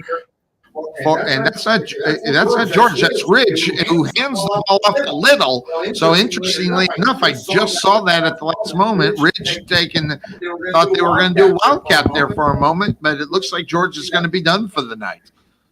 I don't think he's hurt. And on the stop on the other side for number 20. All right, very good. Number 20 on the other side. That was Kaufman on the stop. Brings up 2nd down and 6. And that's the way they're going to keep it. They're going to keep Ridge in the backfield. Wait, Ridge. So Ridge going to take the snap. They go ahead and hand it off. Little to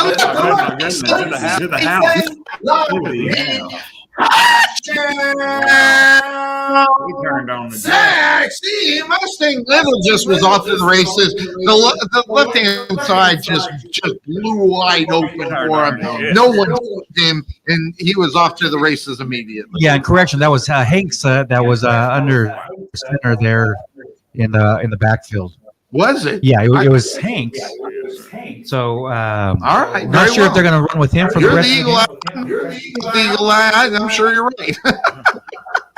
Hey, I'm calling the game. It could be anybody back there when I do it. Anyway, here comes the kick, and it goes up, and it goes downtown for the Sachse Mustangs. So the Mustangs increase their lead, 48-7.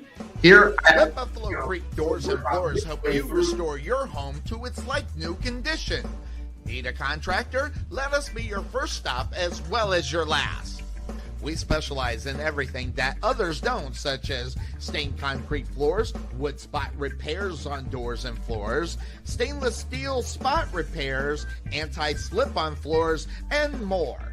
Want to see what kind of work we do? Check out our Facebook page and you can see the craftsmanship you'll receive and expect from Buffalo Creek Doors and Floors. Give Rodney James a call at 214-536-2607. That's 214-536-2607. Or check him out on the web at www.buffalocreekdoorsandfloors.com.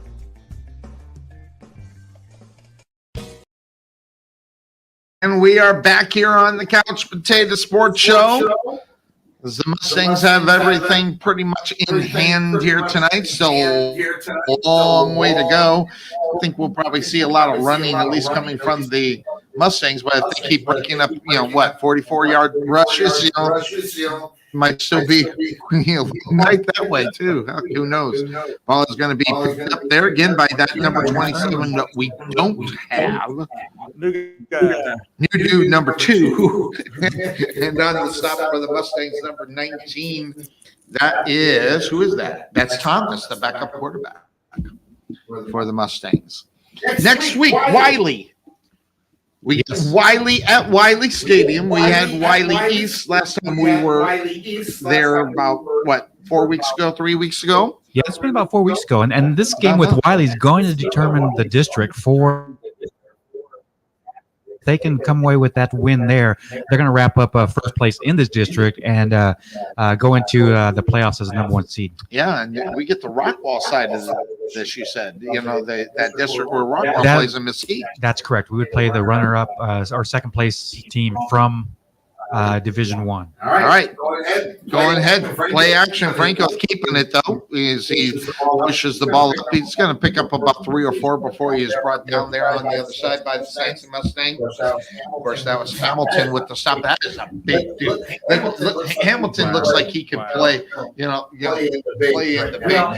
Well, and he's 6 foot 285. Got great speed for a guy that size, so he really moves well for when he's away from the ball. Okay, I was going to say they better get somebody on that guy, but they go ahead. Franco hands the ball off, trying to push around. Wait, what happened here? He actually threw that. Yeah, that was a complete pass out to Tenero for about a 9-yard completion. Yeah. Which one are you calling? Hamilton or Hammett? Hamilton, big dude, number 99. That was Quentin Ellis on the stop. Ellis on the stop, but yeah. So all right, so it's 3rd down to 1, ball on the 47-yard line. They're looking to get the first down. 41 pulling right in there. That was Smith. Says that you're gonna have to work for this one, and brings up 4th down and a loss of about. Well, JD was right on the edge. Boom, touch. Just got that number 27 that we don't have a number for. Yeah, we don't have and Smith was there. He was able to just come right in. New dude number 2, making his way out there. So it brings up 4th down and 7. They're going to bring on the kicking unit and try to get some yards out of this. See what ends up happening. Well, let's see what the kicker does. Rodriguez, he's kind of been a little. So he goes ahead and line drives it to Rothrock. He's going to field it right at the 30. He must have called for a fair catch while it was in the air because I did watch the ball, not him. So it looks like he called it. He did call fair catch. I think he was kind of regretting. That was a line drive to him. He did have some work that he could have done on that. But interestingly enough, where they're at with the score 49-7, it's pretty much wrapped up. This is where they're just going to start running the football, and that's why you see Ridge. See, there's Hanks and Ridge in the back. So that's what I saw. So it was Hanks and Ridge in the backfield. So, and we're going to probably see a lot of these guys, running the football. So let's see what they do. Hanks will take the snap. He is in shotgun. And here comes the shotgun snap. They go ahead and give it to Ridge. Ridge to the left. He's just finding big holes. Wow. 20-yard gain on 1st down. Takes it to midfield. Unbelievable. Big-time run on the stop on the other side for the Titans was Holland, the backup quarterback again. But big-time run, big speed, too. See how fast he got out there. And I think Brendan George's night is done as he no longer has his helmet on the sideline there. So I think they're going to wrap it up for him this evening. That's a good idea. Keep him ready for the big game. That's going to happen next week. You pretty much have this in hand. Ridge with trying to run to the outside. He did a little play action, then he hopped up and then wanted to throw it. Can't really. It's hard to throw that football when you're in the air. It was a little RPO where he had the opportunity to run it or pass it, and he got caught up in between. He was going to run it, had pressure, thought he'd try to throw it, but he actually threw it off balance. 2nd down for the Mustangs. There's 2 wide receivers on each side. Back passes Hanks. He's looking for he's take a big hole right up the middle to the 40. He got 11, got about 13 yards before he was stopped on the other side. Number 54, Del Real, as well as number 37, Kaufman on the stop. But not after a gain of about 13 or 14 on just using his legs, finds nobody open, just runs it down the field. Hanks is out and 19 back. All right. So Hanks is out, and then Thomas is taking over for the quarterback position. Thanks there. We got the sparrow back there. So go ahead and hand the ball up. Who's that? Is that good? I couldn't tell. No, that was Little Ridge. Ridge. Got it. So Ridge picks up about 7 or 8, and on the stop on the other side, number 58 for the Titans. That is Perez. And it brings up 2nd down. This is what Sachse wants to do. They just want to keep that clock running. Receivers. Yep. So lots of people back there, and Thomas with the pass is caught. And is that Ridge? I think that is Ridge with the reception that was out of the backfield. And on the stop on the other side for the Titans was Holland. Your defensive back, which is also your quarterback, Franco, actually jumped that route and almost intercepted that. Wow, I didn't even see Franco. You're right. He is out there. Holland and Franco are out there on the defensive side of the ball, the quarterback and the backup for the Titans. Clock continuing to run here, 2:47. It's going to be first down and 10. Balls on the 23-yard line of the Titans. Too far, too near. Going left to right on your internet radio dial. There goes moving in motion. They go ahead and hand it off to Ridge. Ridge to the right-hand side. Gets down to about 15 yards. That's not Ridge. Yes, it is. It is Ridge. Pick up of about 8. And on the stop on the other side, number 8, that is Bomber on the stop. So gain of 7 and on first down opens up a playbook if you're in a game, right? I mean, you can do anything, even from this point of the field as they're at the 6-yard line. And even though the game right now is out of reach, they want to run their offense because these are guys that are your future. They want to give them opportunities and run plays that you would on your regular offense. Hand off the Ridge to the far side. Breaking tackles, bouncing back. They had the stretch jersey. He only got 1 yard. He ran about 30, and on the stop on the other side. Kaufman doesn't get him by the shirt, and we're saying literally by the shirt. That would have been a touchdown. Why you want to tuck your shirts? Why you want to tuck your shirts? There you go. And did you see that one play where the guy had the hair on the back and he just whipped it around like it was a lasso? It was crazy. That was a college game, I think I saw where that happened. Number 4 of the offense. Quinn. I read coach. Anytime you get a cut back across the field, you're taking that risk for a block in the back because you have your blockers blocking one direction.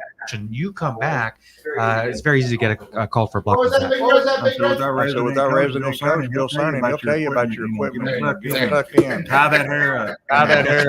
Well, that happened a lot in indoor football. Now that you say that, I've seen that a couple of times. Yeah, we don't allow shirts hanging out or jerseys that are loose. I think go ahead, Thomas gets this down. Run it all the way down to the 8-yard line. So pick up of about 18, and then on the side, the quarterback Franco making the stop for the Titans. Well, that was a touchdown saving tackle that Franco made there. So some substitutions coming out for the Titans. I'm almost getting cold. It is. It's the home base. I don't think that's it.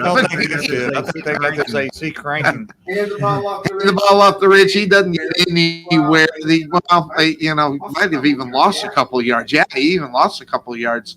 It's going to bring it second down and 12. I tried to open the door to cool it, let it warm up, but they just got cold. It's like, I'm glad the water's cooled down from when I grabbed it, So Hey, I'm not complaining much.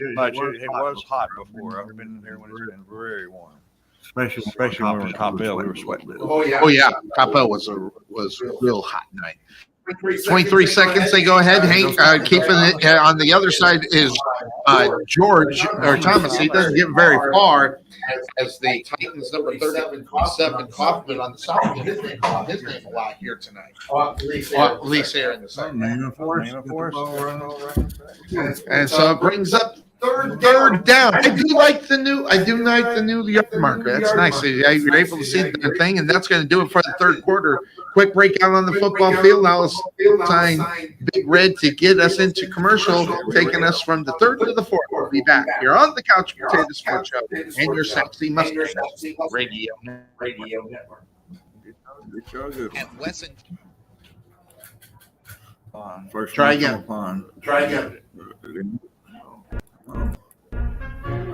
So you're saying I can ask this cat any question? The cat is connected to the computer. You just type in the question, it will read his mind. Aren't you about to? There the answer comes.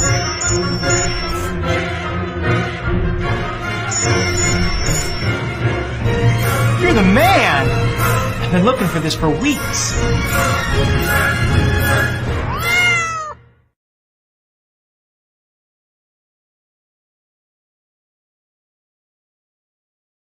I tried to do it, but it didn't work. But no big deal. All right.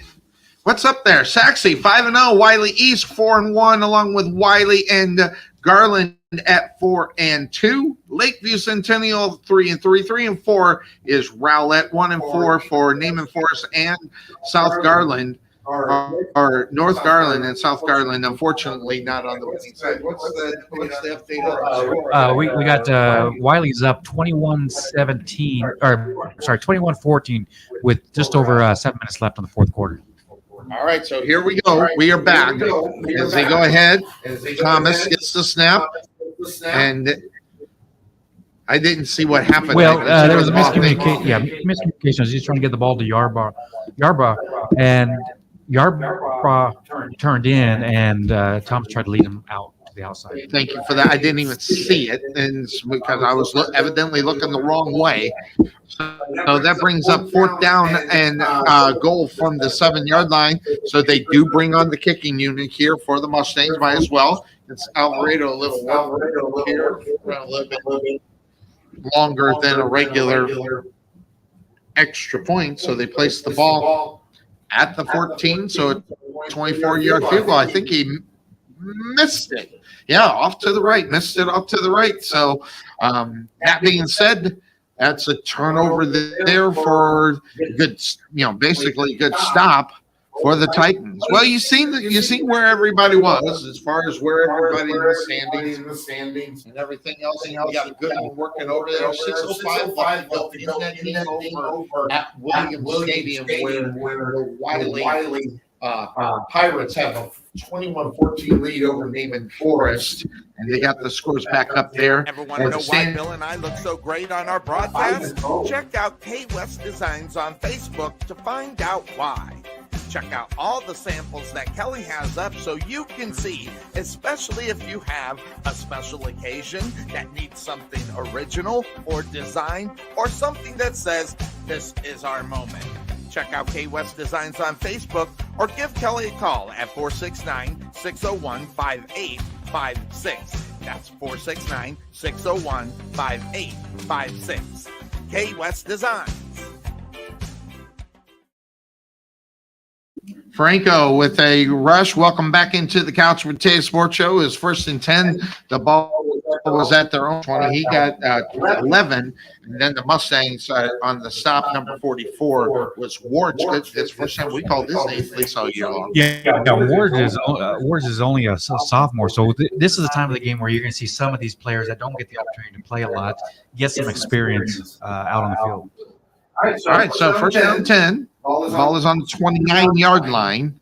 Actually, 2nd and 1 is what it is, because they did another bad spot because he was at 32. There's the pitch over to the right-hand side, trying to rush it down. That was Davis on the rush, and in pursuit from your Sachse Mustangs was Chamberlain. Pushed him out of bounds, but they will get the first down. Okay. I don't know, man. They've been giving bad spots. I mean, the last one was bad. They got 4 or 5. I know of. So, all right. So it's going to be 1st down 10 for the Titans. Ball's on their own 31-yard line, left to right on your internet radio dial. They go ahead and hand it off again.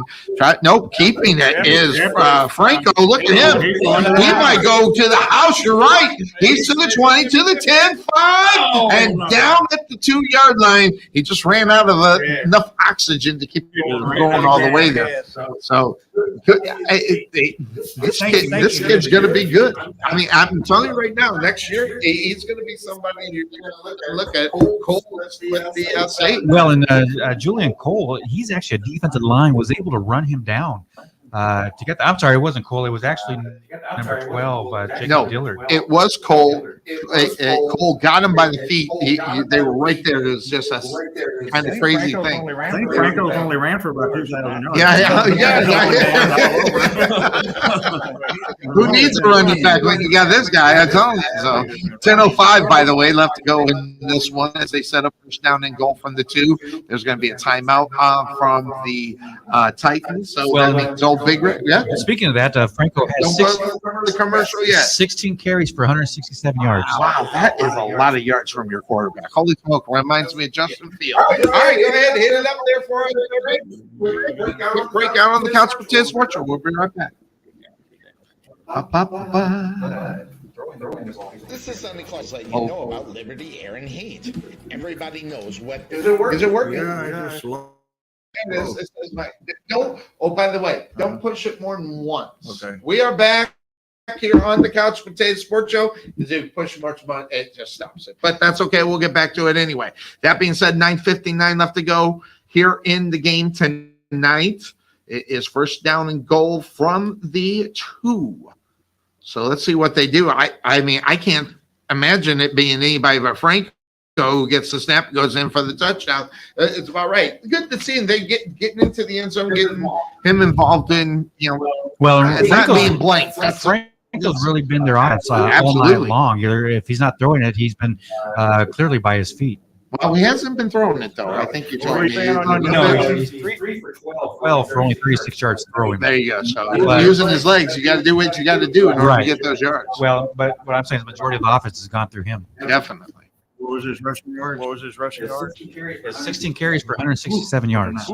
What a night. That is a night. Yeah, rushing the football. Kick goes up, and it is good. So the Titans get another 7 up on the board. So the score's 49-14. Quick breakout on the football field. We'll be right back. Get you.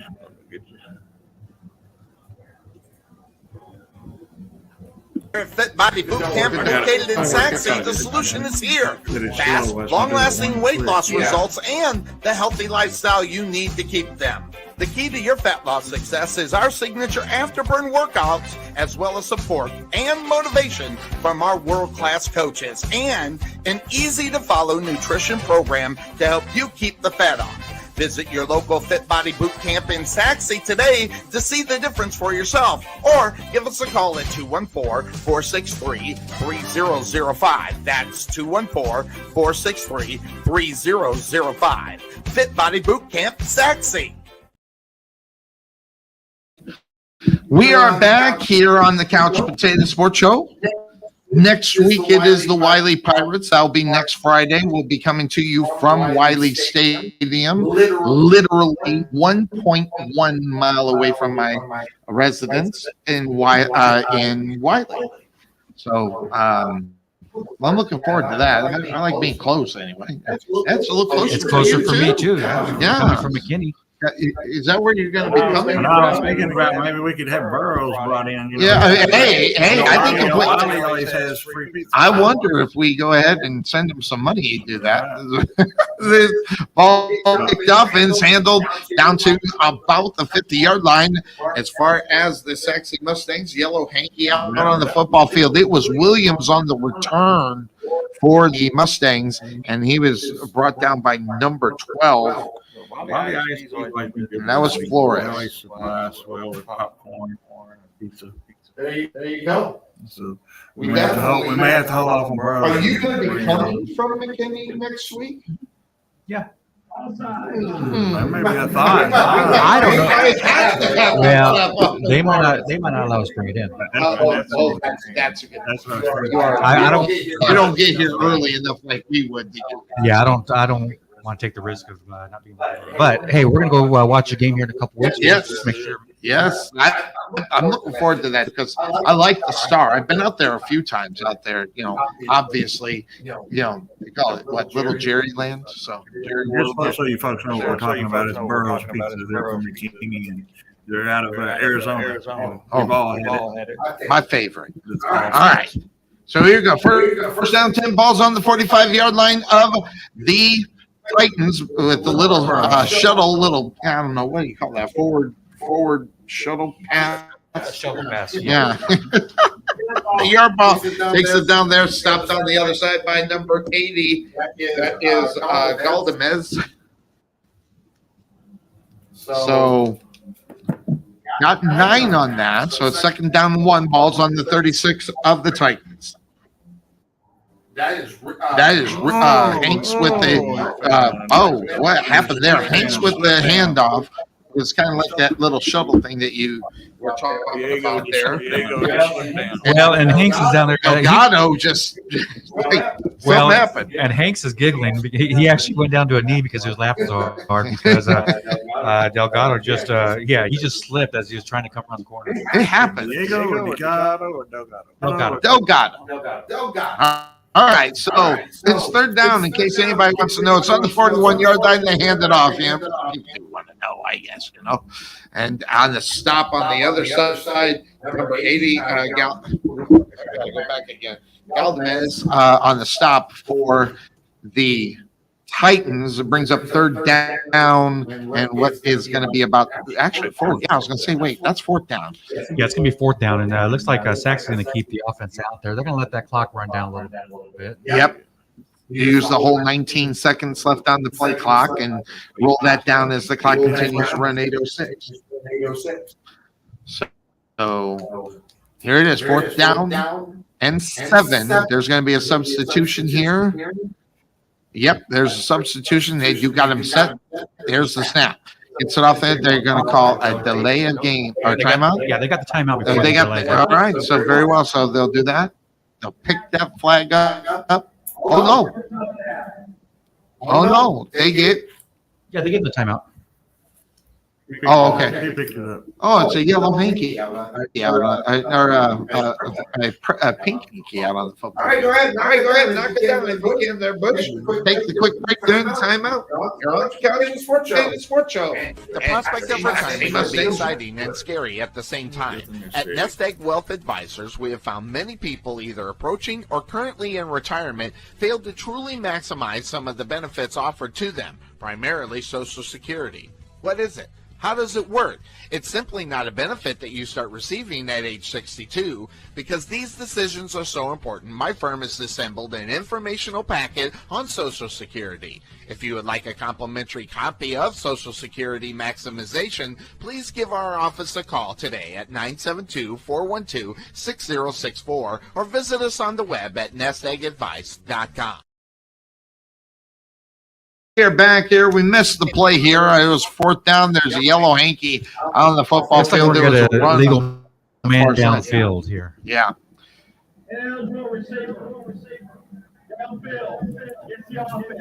Can they decline it? Yeah, they're going to decline it. There you go.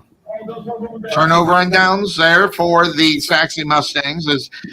Obviously they're working on things, and that's one of the things that you do when you have a score 49-14 with 7 minutes and 40 seconds. You're working on some things that you might be able, and again, getting those younger guys out there who don't get a lot of playing time out there to do their work. Yeah, absolutely, because you got another season coming up next year with a lot of returners, but you're also going to have some positions you're going to have to fill with some of the gentlemen that are out there right now. All right, so it's first down and 10 for the Titans. The ball's on their own 42-yard line. Too far, one near. They go ahead and hand it off, and guess what? That wasn't a handoff. Keeping it is Franco around the corner, and he doesn't get very much. But boy, oh boy, I'm going to tell you right now, on the other side, Davis got wrapped up, and he didn't even get the ball. Yeah, and that was a good thing that Franco pulled that back and took it. He almost got his bell rung too. It's Ward's almost took his head off as well. Right there. Wow. A lot of hard hitting still going on out there. That's amazing in itself. So well, and give a kudos to South Garland. They're still playing hard. Absolutely. They're still playing like this is a game to win. All right, Franco keeping the ball, pushing it down. It was second down and about 8. He got about 6. Now on the stop on the other side for your Sachse Mustangs, number 48, Execute.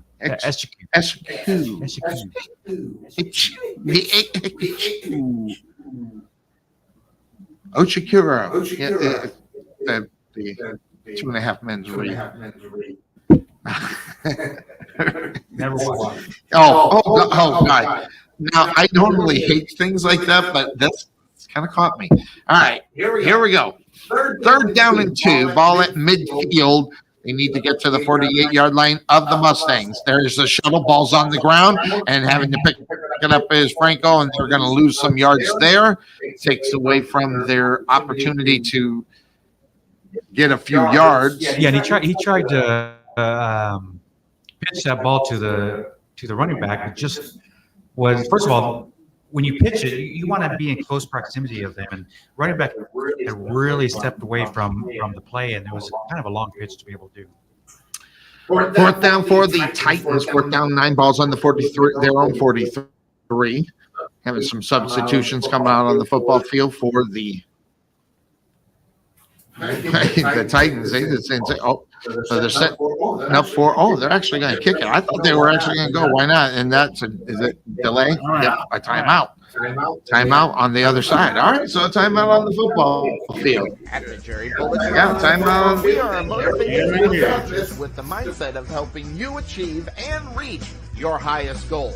Having developed and trained over 100 Division I athletes as well as Division II athletes, even professional athletes, the Bulletin definitely has the knowledge and mindset to take you to the next level. Check out our new 22,000 square foot facility and 3,000 square foot weight room, along with 4,500 square feet of outdoor turf and covered training area, along with football and soccer field. Contact Melvin Bullitt at 214-326-7853 or visit their facility just outside of Waterview at 8900 Princeton Road in Rowlett.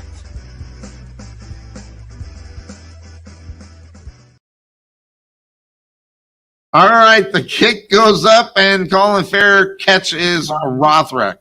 By the way, you know who's in the lead in our Pick'em League and on the Couch Potato Sports Show? Look, I am in my own league finally. I hear some home cooking. I'm the person in the league. There's actually. That's why you didn't know about it. Well, I actually listened to me. I didn't either. I would have been all over it. Oh man, I wish you would. I would have been all over it like that cookie sitting over there. You ain't getting it. Hey, what's going on? There's a game going on. First down 10. What happened? We don't know, but it looks like they got about a yard. Yeah, it was a run up middle, gained a couple yards there on first down. 5 minutes left in the fourth quarter here. I think Saxon's goal is just to run out this clock, get a couple first downs. Yeah, a couple first downs. I'll do it and see what ends up happening. 49-14. Oh, I guess I could put the score across the board again. I forgot to do that. 49 left. Back out there. There we go. I usually have to go across there, guys. Sorry about that. There's the snap to Hanks. They go ahead and give it to Little, and that's not going to get anything. They do need to get a first down though to keep it going, but heck, if they even do turn it over, they at least have an opportunity to do something with it. So on the other side for the stop, number 13, that is LeBron Green on the stop. So brings up third down and 11. Ball on their own 24-yard line are the Sachse Mustangs. We got Hankson at the quarterback position. We got Little in the backfield with them. Too far, too near for the wide receivers for the Mustangs. So, yeah, we don't see him out there at all. So here comes the snap and pushing around, running around, trying to find the guy, gets the ball to Little, and they still lost about 3 or 4 yards on that one, ran some time, but is that third down and fourth down at about 14, so they're going to have to put a foot in this one. Or are they going to end up going for it? I mean, no, I think they're going to kick it. Should be kicking it. And it's kicking duties is going to be handled by, is that Sharp, number 15? Kicking that? They're shorter player. There they go. I was going to say they're short. Saxe's shorter player coming out. They better hurry up. They've got 3, 2, 1, 0. We just got timeout. All right, so that's what it was. Not set. Yep, and that is Sharp. That's going to do the kick. Quick timeout on the football field. But can you get that one or not? I got it. All right. Right up on top of it. We'll be right back. We will be right back. Here's the first down. What you know about Liberty Air and Heat. Everybody knows what the Texas Heat can do to your air conditioning and heating systems. That's why you need the experts that deliver the best and most honest service.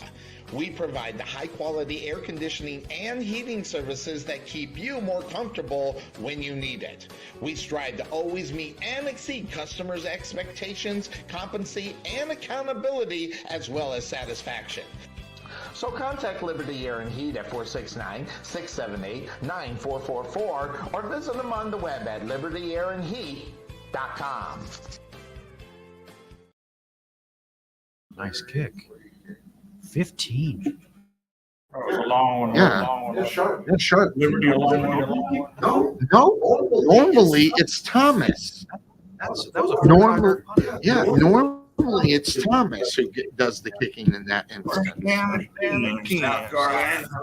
We are back here on the couch with Sports Show. Big kick there by Sharp. It's all the way back. And what'd you find out? Well, and then I was looking up the brackets for the playoffs. If Sachse does come out as the winner of District 9, they will play the runner-up of District 10 in the first round of the playoffs. And the way 6A works is top 4 teams make the playoffs.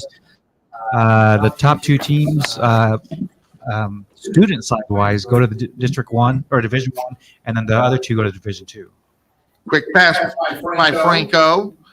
Ball is caught out there by Hogg. A gain of about 4 for the Titans as the clock continues to run here, 2:48. They're going to get to the line of scrimmage here for a second down after a gain of 3. Ball on the 42-yard line of the Titans side.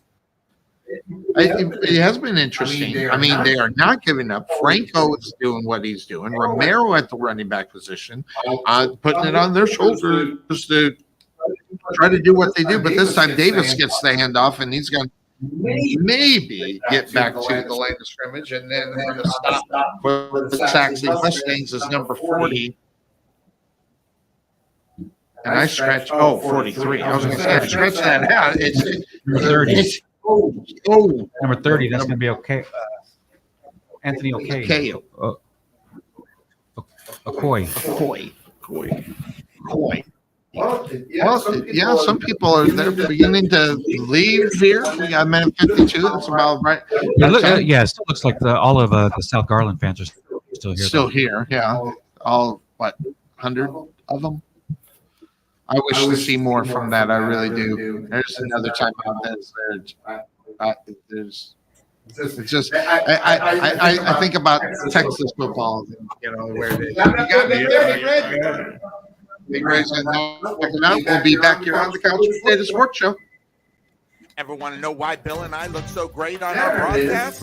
Check out Kate West Designs on Facebook to find out why. Check out all the samples that Kelly has up so you can see, especially if you have a special occasion that needs something original or design or something that says, this is our moment. Check out K West Designs on Facebook or give Kelly a call at 469-601-5856. That's 469-601-5856. K West Designs. We don't get the playoffs, I'm going to be pissed. Right. I can't imagine we wouldn't. Well, they're going to bring another team from there, so I don't know. We'll find out what they do. All right, we are back here on the couch with today's Sports Show. Quick pass, it goes incomplete, stops the clock is the main thing, and that brings up 4th down for the Titans. So they'll do the kick. Then we got about 1 or 2 more plays, and then we're going to get out of here. Like I said, relatively injury-free is always nice. You don't want to run into where you get hurt at this time. Well, and anytime you have a game like this, first of all, you don't want to overlook your opponent because, I mean, look at the Dallas Cowboys against the Cardinals. Look at San Francisco against Cleveland. You don't want to overlook your opponents. You want to make sure that you come prepared, but you also want to get out healthy. The Cowboys are a really interesting story to be talking about with everything down there. So let's see, they're going to place the ball at the 18-yard line. I think we're going to get a couple kneel downs. Kneel downs, and they get on out. They get on out the door. They're probably got the friendly agreement that no one's going to kill each other the last couple of minutes of the game. Where it's at. It's good. I mean, the high school football, what the tradition, what it's about. Hopefully, we'll see a little bit more pandemonium coming from the South Garland side when that. We haven't really seen a year where we had a lot of pandemonium with them. So, all right, so who's going to do the quarterbacking position? No matter, handing off the little, or Ridge, and he found a big hole. I think all the way down to the 31-yard line. Then on the stop on the hey, Franco having to do work on both sides. It's up on the hey, Franco having to do. Hey, can I get a little? Well, and Franco came on the field right when the ball was being snapped, so he laid in on the field, and he still came up with the tackle. So 1st down and 10. We'll do 2 more snaps here, and then we'll get on out of here. As we'll get on out of here. No play action. Get the ball out. Ball. And staying in bounds is what he needs to do. And that's what he's trying to do. He's trying to stay in bounds. And what I mean, that's Watkins with the reception. And there's yep. And the officials just moved him right on out of there. The one that we don't have. Well, good job by the officials to separate. Good job. I mean, you had one 17 seconds. One South Garland. On the Sachse sideline, you really don't want him getting in any kind of trouble. Yeah, so that's going to do it. They're just going to let it roll on out of here, which is the right thing to do, especially after that little hit. What's going on? So next week we're going to be in Wiley as the Sachse Mustangs in district, undefeated, going up against Wiley. It's a tough fight every single time they get together since they joined the district and put together. So this one's going to be a fun one. This will, really kind of will make it. It's kind of the game where you got to make a statement, and that getting out there, getting the win. It's got to be the big statement here for Sachse. Yeah, you're absolutely right. Obviously next week's going to determine where Sachse stands in the district. They take that win, and they'll have the number 1 seed here in the district, which gives them a first round home game, which is always a benefit. So. But you can't take Wiley for granted. They're definitely a strong team. Definitely, we'll put them in the credits too, just for that reason. So don't have any problems. Don't have any problems. So that's going to do it for here on the Couch Potatoes Sports Show. Everybody that's been right back there, he's doing double duty tonight. I mean, work. Kind of like that. So that's going to do it for us here. As we got a big score 49-14 victory. Undefeated within district. We'll see how it goes. We'll see you next week here on the Couch Potatoes Sports Show and your Sachse Mustangs Network.